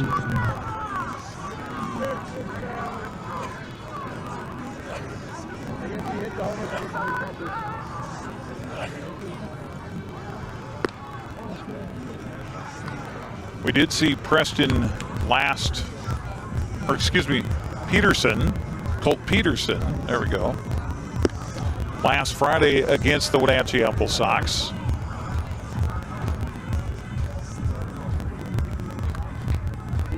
He pitched an inning, did not allow a run. Actually did allow a run. It was not an earned run, however. That was that, I think, balk in the 9th inning, if I'm not mistaken. So Colt Peterson will take over here for Josh Flower. Flower goes 2 innings in relief, as he got the final out in the 6th, he goes an inning total and a third. Well, let's see, hold on. came in, got the final out, and got one out here. So he goes just 2/3 of an inning. He's responsible for all the runners on the base paths, with Wenatchee loading it up here for Evan Cloyd. Cloyd steps up. Pitch swung on and lifted in the air to left center field. It's going to drop down for a base hit. 1 run scores. 2 runs are going to score. Into third base with a head-first slide is Izzy Madriaga. And just like that, it's 7-5. Two runs in off the base hit to left by Evan Cloyd on the first pitch to him, in relief by Cole Peterson. So Wenatchee still alive. Doctor, there's a heartbeat. And that'll bring up Elijah Pelayo. They'll signal to the defense. Will Blake Bowles behind the plate, the catcher. He'll come out and do some hand gyrations to his infield defensively. In on the corners here with a runner at third base, runner at first base. Still only 1 out for the Apple Sox. Pitch on the way, bunt up the first baseline, and this is going to go foul. It was a great attempt at a bunt that would have scored another run, but unfortunately, strike 1. Good idea by Mitch Darlington, head coach for the Apple Sox. As breaking from first was Evan Cloyd on the pitch to the plate. Then, after the bunt was laid down, the runner from third, Izzy Madriaga, broke for home. Had that ball stayed fair, would have scored a run easily to pull the Sox to within 1. But it's 0-1. The pitch on the way, high lookouts. A little head music for Elijah Pelayo. Pelayo looks down the third base coach's box to Mitch Darlington, who goes through the signs.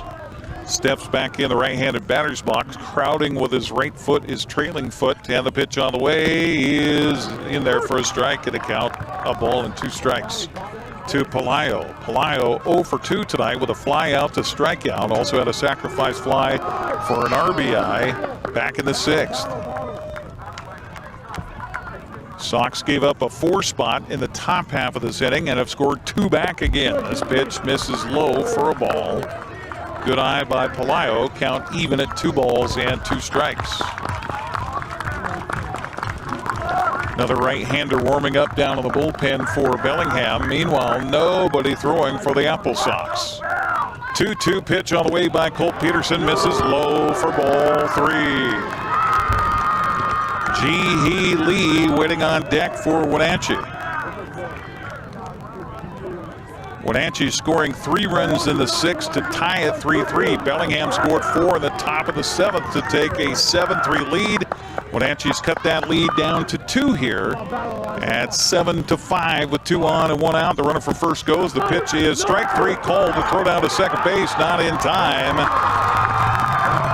But strike 3 called on Elijah Pelayo for the second out. Evan Cloyd will get a stolen base, so the Apple Sox with the tying run out in scoring position. And Ji-Hee Lee stepping up, who's 1 for 3 tonight with a strikeout to base hit to right and a ground out to third. Sox fans back into it here at Paul Thomas Senior Stadium. Wenatchee certainly extended its offense here in the last 2 frames. Pitch on the way, swung on and fouled back, and the count 0-1 on Ji-Hee Lee. That was a hefty cut right there. Trying to nail the first pitch, just like Evan Cloyd did on a base hit to drive in 2. Cloyd now out at second base. Madriaga at third base. Those are your 2 tying runs, would be on the base pass with an 0-1 count to Ji-Hee Lee. Pitch on the way by Peterson is a little outside for a ball. 1-1 the count. This, by the way, will be our last broadcast of Apple Sox baseball this summer here on the NCWLIFE channel, as Wenatchee will head to Bellingham tomorrow and Sunday.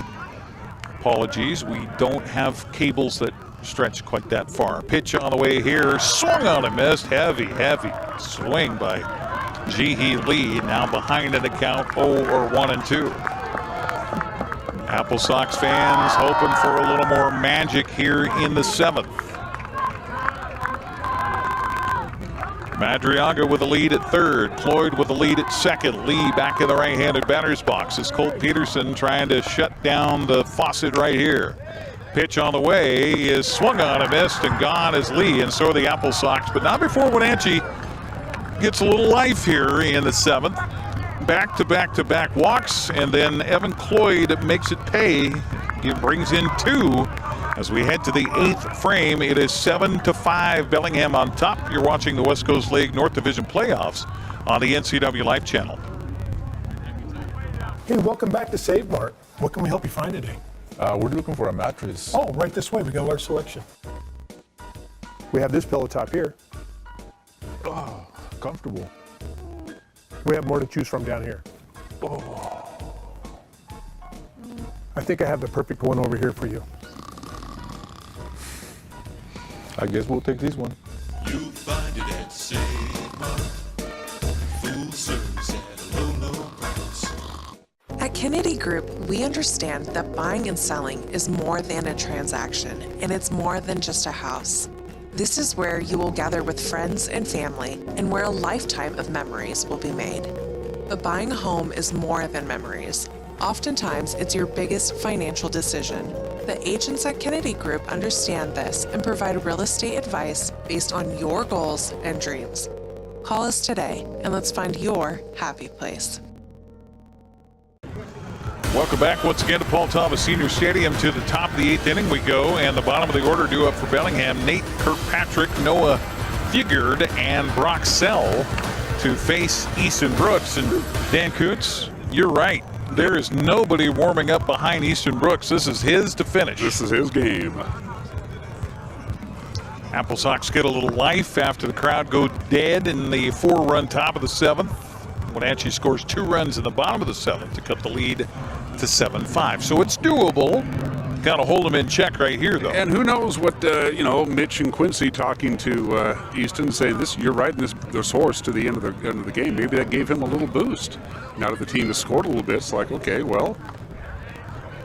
Well, he gave up 3 very hard hit balls in the top of the 7th. A double, a triple, and a well-hit home run. Yes. So here we go. First pitch of the top of the 8th is inside and missing, and I think that maybe got the umpire again. 1-0 the count. Nate Kirkpatrick tonight is 0 for 2. It was hit by a pitch and scored a run in the 2nd. That was Bellingham's 2nd run of the game. He also grounded out twice, once to second base and once to the shortstop. This one off the foot, ouch, and will go foul on the first base side. Evens the count at 1 ball and 1 strike.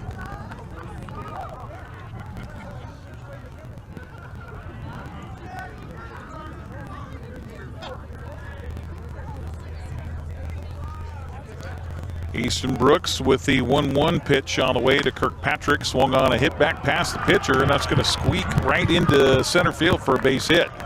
That almost hit Easton Brooks. So a base hit up the middle here for the Bells brings up Noah Figured. Noah is 0 for 2 tonight. I'll make that 0 for 3. Popped up a bunt out, lined out to right, and struck out looking to end the 6th. We have not had one double play here tonight in the ball game for either team. Pickoff move to first, got him. Beautiful move by Easton Brooks on a pickoff move, and gone is the base runner Kirkpatrick. So 1 out just like that. So much for the double play conversation. That leaves Noah Figured at the plate with nobody on. Easton Brooks with the wind and delivery. Swing and a miss. 0-1 the count to Figured. See that pickoff move? That was beautiful. I did not. I was doing line producing duties via the walkie-talkie. That. The 0-1 pitch on the way is strike 2 called, and the count 0-2. I think Easton's kind of pumped. So he came in to get the final out in the second. And another strikeout for Easton Brooks in relief here for the Wenatchee Apple Sox. I think he's feeding off this crowd a little bit, Dan. Well, certainly that last inning helped, because after they put on the 4 spot in the 7th, it kind of took a little bit of the air out of the crowd. By the way, it's a beautiful night, just about perfect weather. And then boom. That's 5 strikeouts in relief for Easton Brooks tonight. First pitch here misses low to Brock Sell. 1-0 the count to Brock. He is 0 for the night as well. Ground outs and a couple of strikeouts looking. Brooks trying to, as it turns out, retire Bellingham in order here, and that would do wonders for the offensive output as well. Pitch here misses inside for a ball. 2-0 the count to Sell. There's somebody in the bullpen, but they're not doing anything. They're watching the game. For Wenatchee? Yeah. Okay. Kind of loosening the arm up a little bit, but he's not throwing. Pitch swung on and fouled away on the third base side, so the count goes to 2-1 on Sell. That hit somebody's car. That got it You pretty mean good. it wasn't just the sound effects here at the ballpark? Yeah, that got somebody's rig pretty good. 2-1 the count. I used to park my truck over there, but learned the errors of my ways doing that. 2-1 pitch on the way, swung on and missed, and then an arm guard went flying as well. So he's not only undressing the batter with his bat, but some of his clothing too. That's a hefty swing. 2-2 the count to Brock Sell. Easton Brooks trying to shut it out here in the 8th. 2 down, 2-2 pitch on the way, and missing just outside for ball 3. He wanted that one. The fans, I know you're shocked, also think that should have been strike 3. He'll try it again here. 3-2 pitch, missing way outside for ball 4. That was overthrown just a little bit. I think he was frustrated by the pitch before. He didn't get the strikeout. He kind of overtossed that. Well, now he comes to the hard part of the order that really started racking it off of him in the 7th inning. It was started by a triple by Aiden Aguayo. In fact, it came with an out in the 7th as Bellingham struck for 4 runs off of Easton Brooks in that 7th inning. Now he's got 2 outs and a runner aboard, and back to Aguayo again, who is 2 for 3 now tonight and has scored 3 times. Pitch here, curveball misses away for ball 1.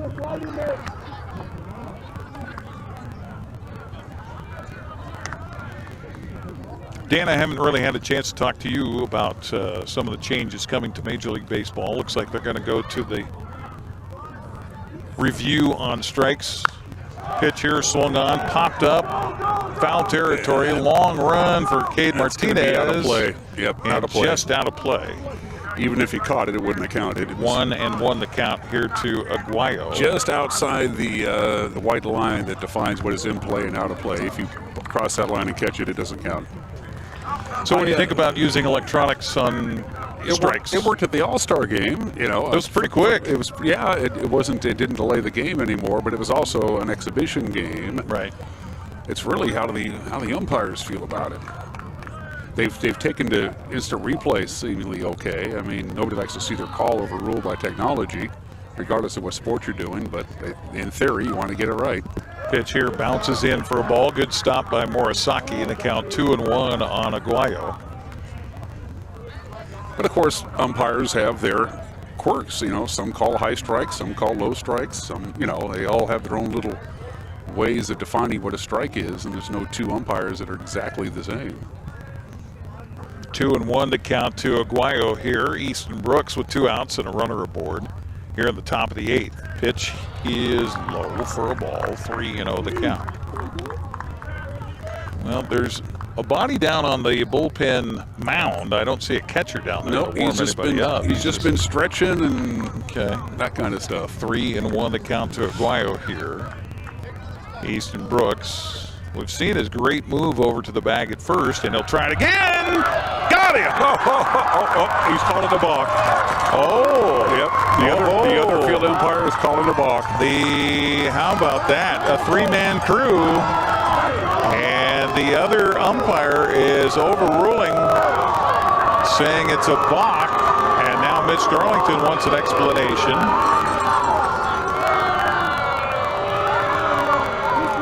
I'm not sure he came to a complete stop. I think that umpire may be right. So that means the runner will move down to second base on the play, and now it's a 3-1 count remaining on Aguayo. That's a huge call. That's a huge call. Yes, in a 2-run game, absolutely.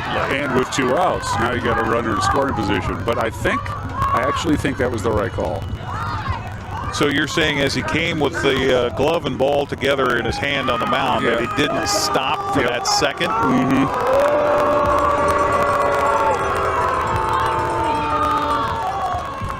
Mitch Darlington got an explanation. I still don't think it was one he wanted. But now it's up to Easton Brooks just to focus on the batter and get the final out here and keep Bellingham off the board in this top of the 8th. 7-5 our score. 2 outs. Runner at second base. And the pitch by Brooks. Swung out and missed. Count runs full to Aguayo at 3-2. It was still a great move, even if it was not legal. But yeah. Well, of course, also would have ended the inning, too. Yeah. Which would have been, momentum, right? Momentum swings. 3-2 pitch by Easton Brooks. Last time he missed it way outside. This time it is swung on and fouled away. Staying alive is Aguayo.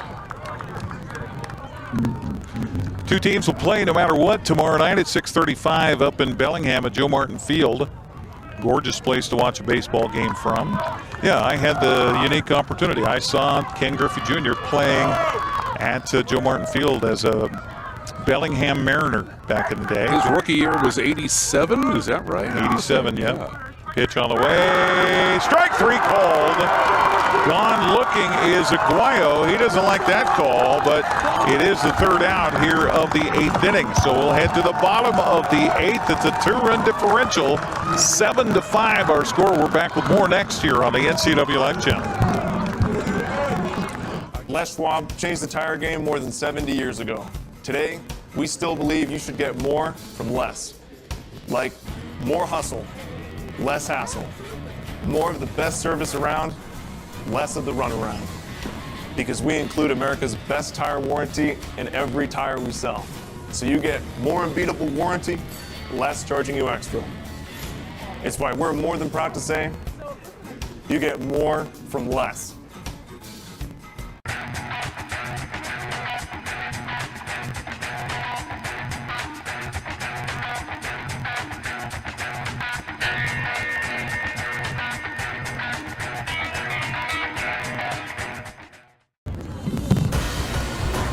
Well, here we go to the bottom of the 8th inning in a 2-run ball game, so anything can happen here.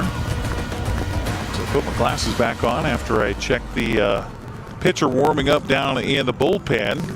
They may have changed some jersey numbers here in the postseason because you can update your roster.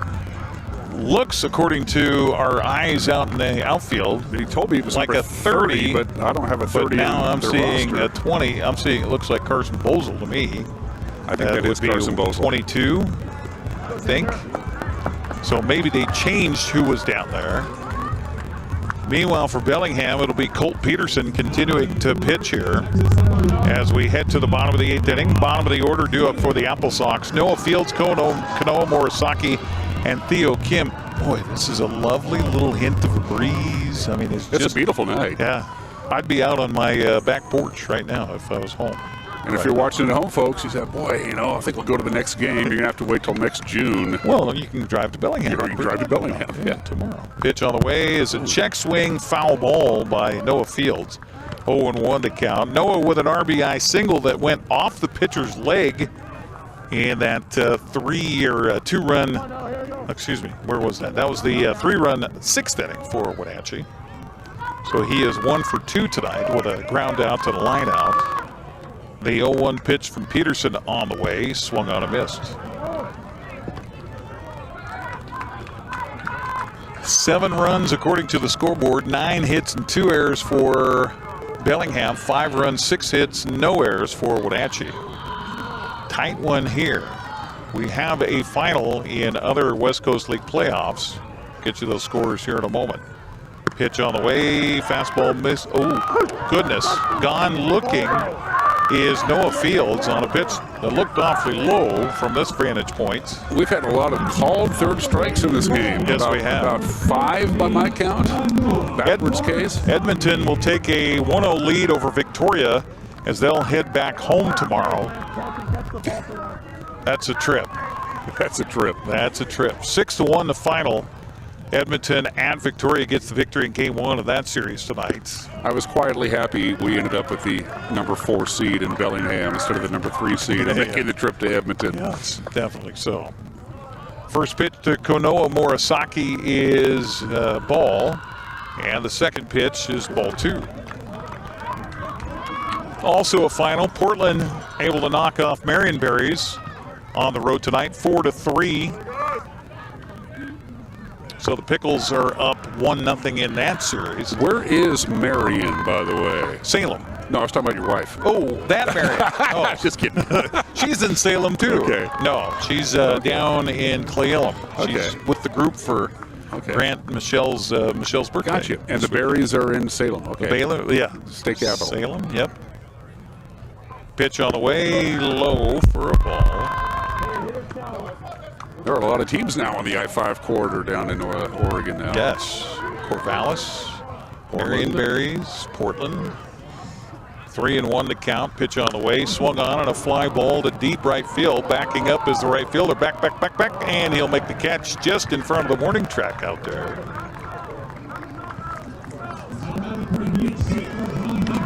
Tried to, channel Chris Berman there for a minute. 2 outs. It was funny back when the Apple Sox first started 25 years ago, and I was fortunate enough to be the play-by-play announcer for KPQ back then. And the builder of the press box. I had people say, so what's your home run call going to be? And I said, I have no idea. I will not script it. I will not know until it happens. Mm-hmm. And then it kills me that what I said is something that your Yankees guy says. That killed me. I had no idea. Pitch here is ripped to center field, dropping in for a base hit. 2-out base hit for Theo Kim. Snaps a strikeout night for him.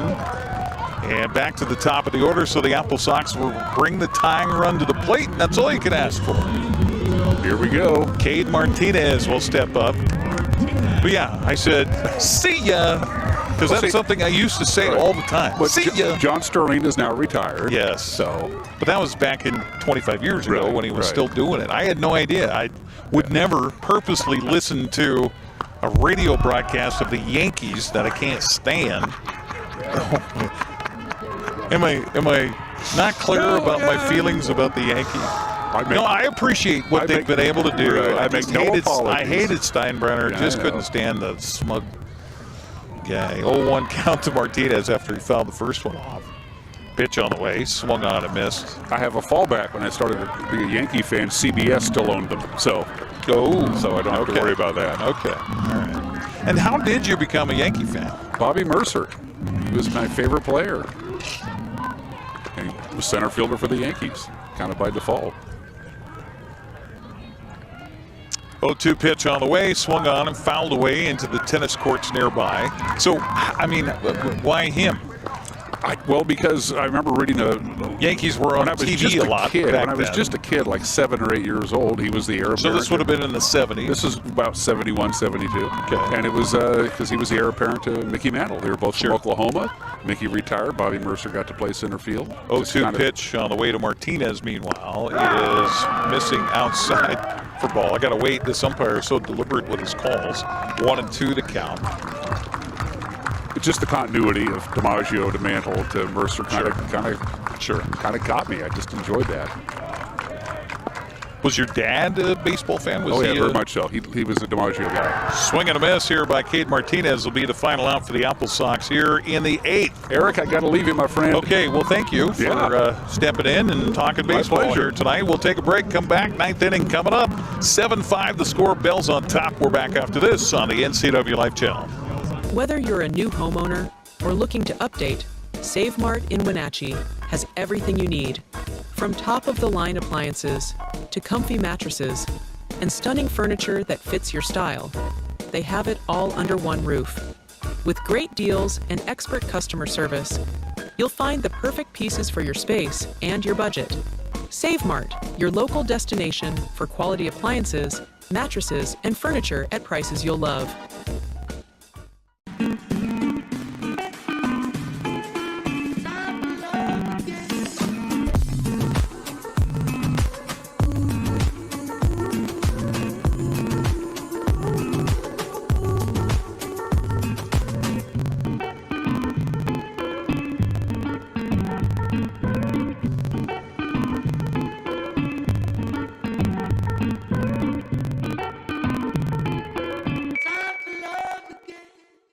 So it'll be Gavin Long, Andrew Lamb, and Noah Cassie due up here for the Bellingham Bells as we head to the 9th inning. And it looks like it is a new pitcher for the Wenatchee Apple Sox as number 20 is out there for Wenatchee. And that, according to my stat sheet, says is Garrett Hagee who's taken over.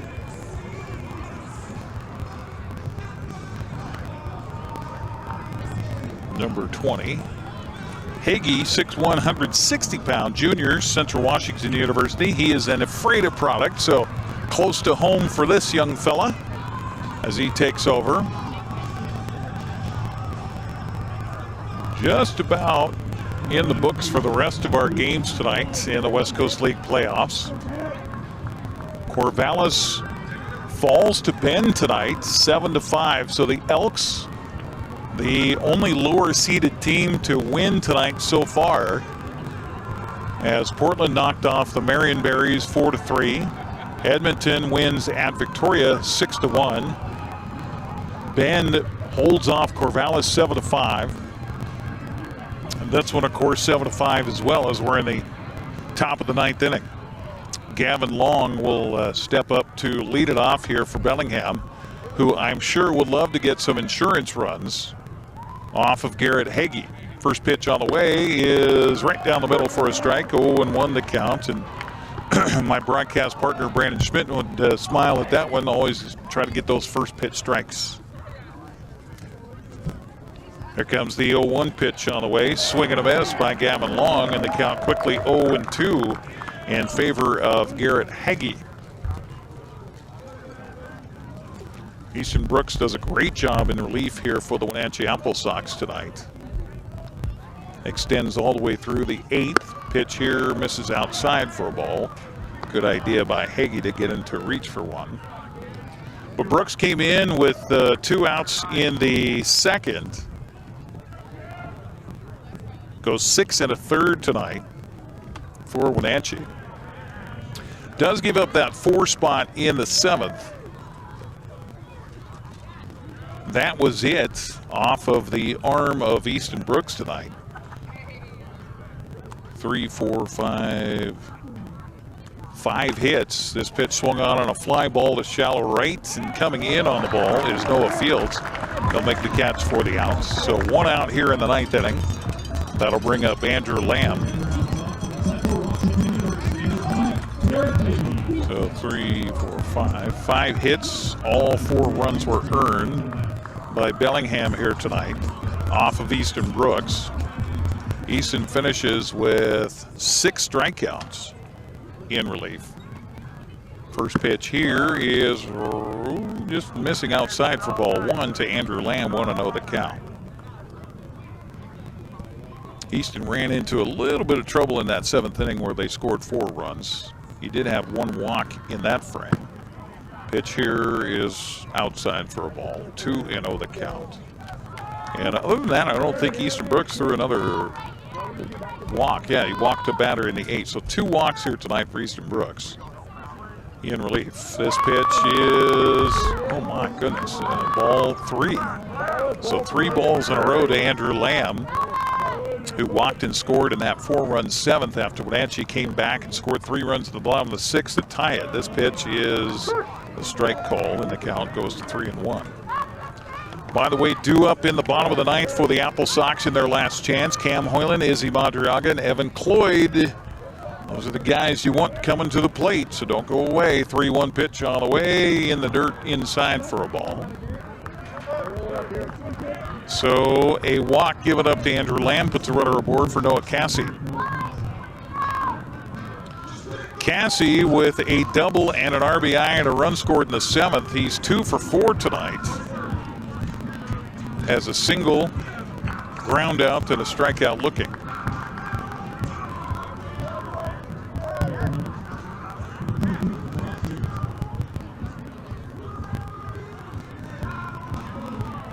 Ed Nags going through the signs here. Looks like they brought in a pinch runner over at the bag at first. Let's see who that is.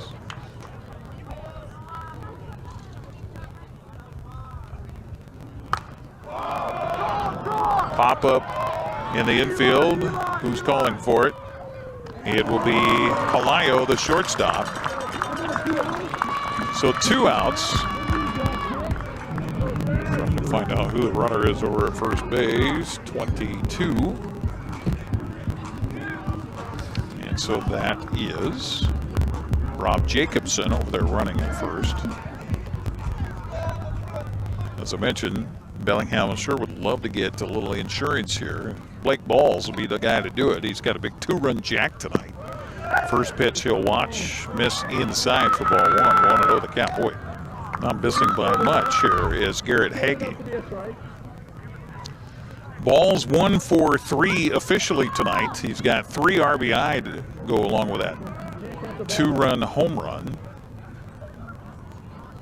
Pitch by Hagee is outside with a fastball for ball 2.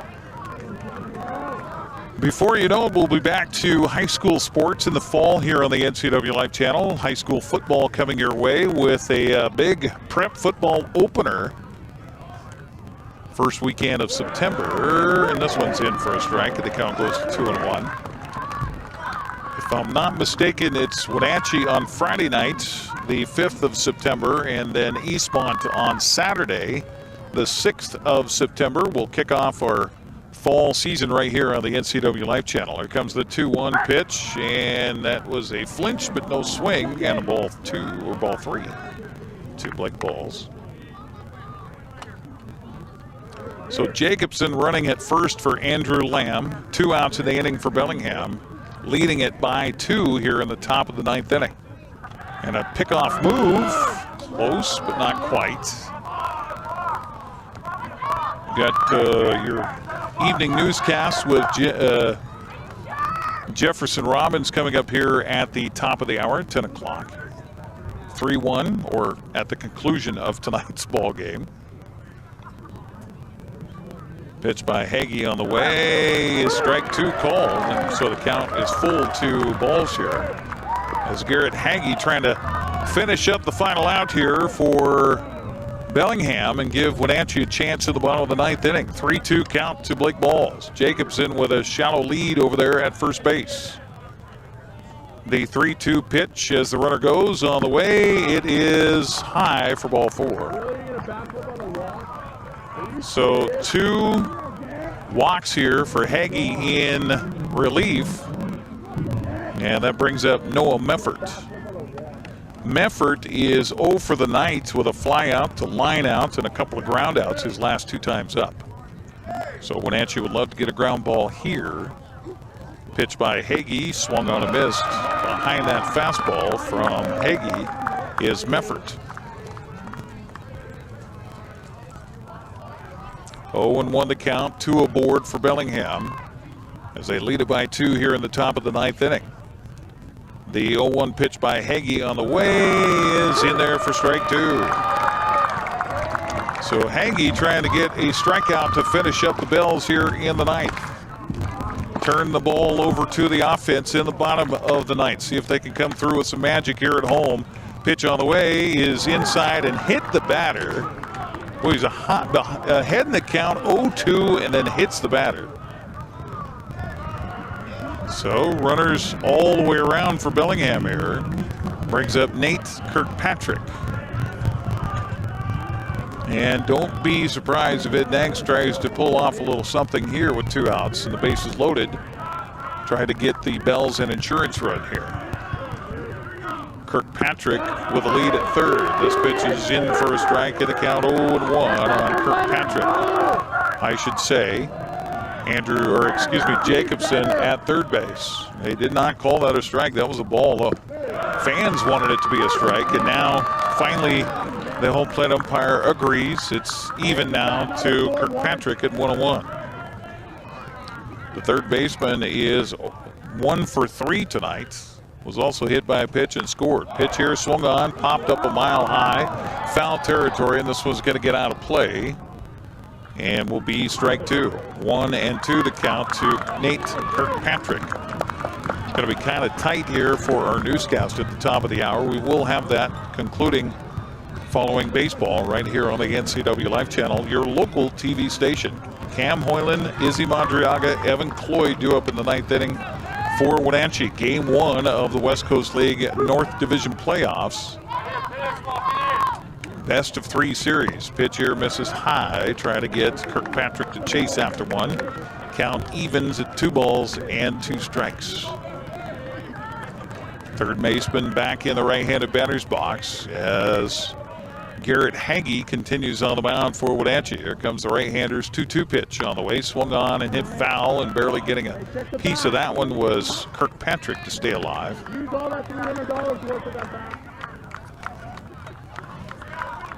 So high school sports just around the corner here on the NCWLIFE channel as we bring you local sports. Heavy dose of it. This pitch swung on and hit to the third baseman. Beautiful play, backhanding the ball, and then racing to the bag is Cade Martinez. 3 unassisted on the putouts, and that'll do it for Bellingham here in the 9th. They leave 3. We'll head to the bottom of the 9th inning. Apple Sox with some work to do. They trail at 7-5. It's the West Coast League playoffs on the NCWLIFE channel.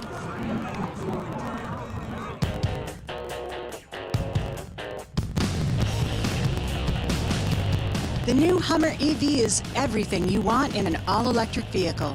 It's powerful, reliable, comfortable, and will take you anywhere you want to go, on-road or off. Why buy one of those lesser EVs when you can have one that uses them for traction? Order your Hummer pickup or SUV today from Sangster Motors, batteries included.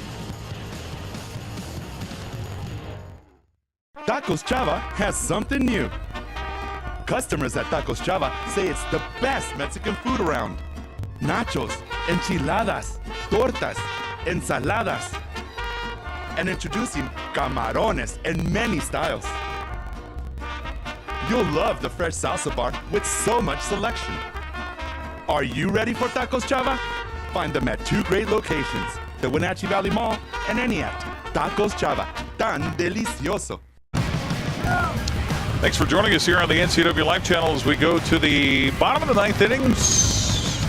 Wenatchee trailing it by 2 runs, 7-5. Cam Hoyland, Izzy Madriaga, and Evan Cloyd due up here in the 9th inning for Wenatchee to face Colt Peterson, who continues to pitch in relief of Josh Flower, who followed up Trevor Moore, who went 5 2/3 tonight, gave up a run, an earned run on 5 hits. Wenatchee scored 3 in total off of him. He struck out 6.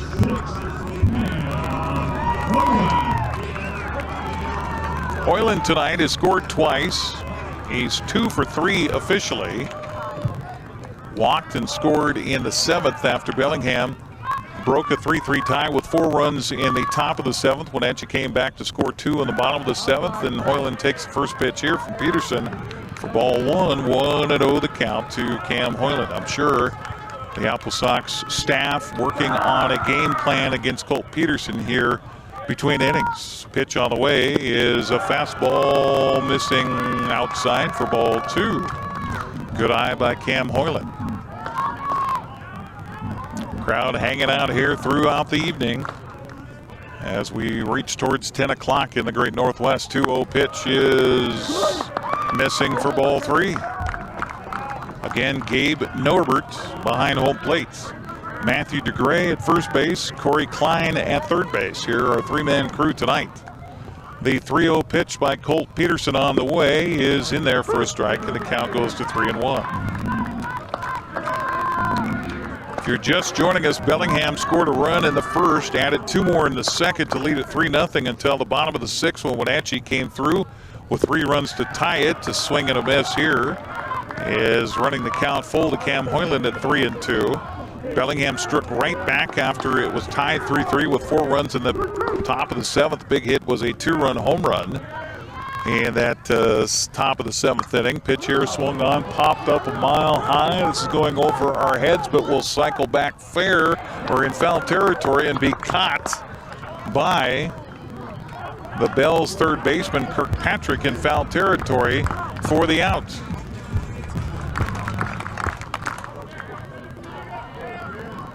Or not. Did they not say that was a catch in foul territory? Oh, okay. So Hoyland back in.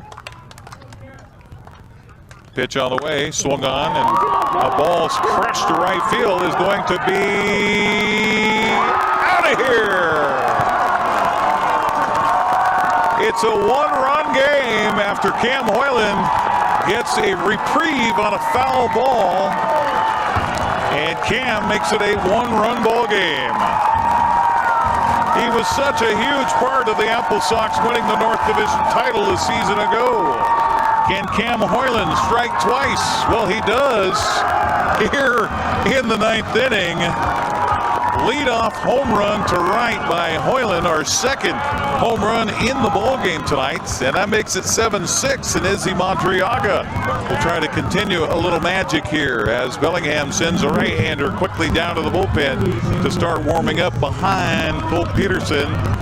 The Apple Sox, a little payback for Bellingham with their jump, and everybody jumps after the home run. Madriaga in the left-handed batter's box. Here comes the pitch by Colt Peterson. It's high and outside for a ball. 1-0 the counts. So Cam Hoyland, foul ball, gets a reprieve, and the next pitch smacks it over the right field wall. The 1-0 pitch on the way is missing for ball 2. Madriaga has walked a couple of times tonight. He has scored a run. He's 0 for 2 officially with a line out and a ground out. Okay, hold on. Jim Clem's going to come out and talk to his pitcher and give his right-hander a little chance to warm up some more down in the bullpen. So, again, we will get you the latest local news with Jefferson Robbins coming up after the conclusion of our game tonight. And who knows when that might be, considering Wenatchee has scored a run here in the bottom of the 9th on the home run by Cam Hoyland, who a couple of times tonight has pumped some energy into this crowd. He scored back in the 6th inning on a slide home that resulted in a little kerfuffle between himself and the catcher, Blake Bowles, who did not enjoy how Cam Hoyland was a little extra excited on the play. And that resulted in little words exchanged between the two. Now Cam Hoyland with a big home run to right field. And Wenatchee's within striking distance at 7-6. Nobody out. Bottom of the 9th inning. 2-0 count to Izzy Madriaga after the visit to the mound to Colt Peterson. Pitch on the way is right down the middle for a strike. And the count goes to 2-1. Evan Cloyd waiting on deck for Wenatchee. Madriaga just trying to get on base right here. Here comes the 2-1 pitch, swung on, and a fly ball to right field. This one not very deep, and the right fielder will nab it. And that's Noah Meffert on the catch. So 1 out for the Apple Sox here in the 9th, and that'll bring up Evan Cloyd. Cloyd is 2 for 3 tonight with a 2-run single back in the 7th. Ground out to go with his 2 base hits tonight and a walk. Cloyd represents the tying run at the plate for Wenatchee with 1 out here in the inning. Little breeze freshening from behind us here. And a strike. Swing and a miss by Cloyd. 0-1 the count. Colt Peterson trying to wrap it up for Bellingham. He does have a right-hander warming up in the pen behind him if necessary. Peterson looks in for the sign from balls. Here comes the pitch on the way. It is inside for a ball. 1-1 the count. Buzz by the home crowd here at Paul Thomas, witnessing their last game of the season to be here at Paul Thomas this summer for this 25 edition of the Apple Sox. Pitch here misses outside for a ball. 2-1 to Evan Cloyd. All the rest of the games in the West Coast League's first night of the playoffs are in the books. By the way, if you're just tuning in, Mariners also with a win tonight over Tampa Bay on a 3-run home run by, guess who? Cal Raleigh. Pitch here swung on and chopped off the mound. Tough play for the third baseman. Over to field is Kirkpatrick. The throw is dug out by the first baseman. And the Apple Sox are down to their final out here. 2 down in the ninth. Brings up Elijah Pelayo. Elijah has struck out a couple of times tonight. He has an RBI with a sacrifice fly. He's also flown out to right field. So an 0 for 3 night at the plate here for Pelayo. Be the first time for him tonight to face Colt Peterson. Peterson just trying to get the final out for Bellingham. Pitch on the way is a curveball in there for a strike call, and the count 0-1. Pelayo touches home plate with that black stained bat wrapped up around his head. The 0-1 pitch is a little bit inside for a ball.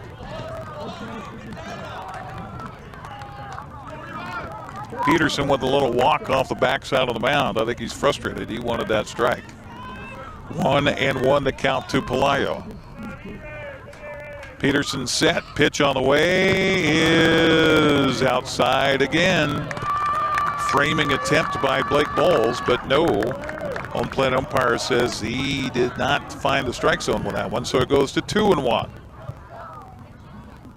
Pelayo back in, and a check swing. The umpire behind home plate called this one. And the count now 2-2. So Wenatchee down to their final strike here in Game 1 of the West Coast League playoffs. Bellingham 7, Wenatchee 6. Apple Sox have tried to claw back from behind all night long. Can they do it one more time here in the ninth inning? Colt Peterson wants to shut it down. Pitch on the way, swung on and hit the ground to the second baseman. Bobbles, but then straightens and throws, and that'll be it. And Bellingham takes game one here tonight by a final of 7-6. We will take a break, come back, wrap it up on the way next here on the NCWLIFE channel. Now's the time to get a great deal on taking care of your property. You need the #1 selling subcompact tractor in the U.S. so you can do it all and do it right. Z-Series mowers that deliver a quality cut, and Sidekick utility vehicles where durability meets speed. Right now, bring home select Kubota equipment with 0% financing available or save up to $2,500.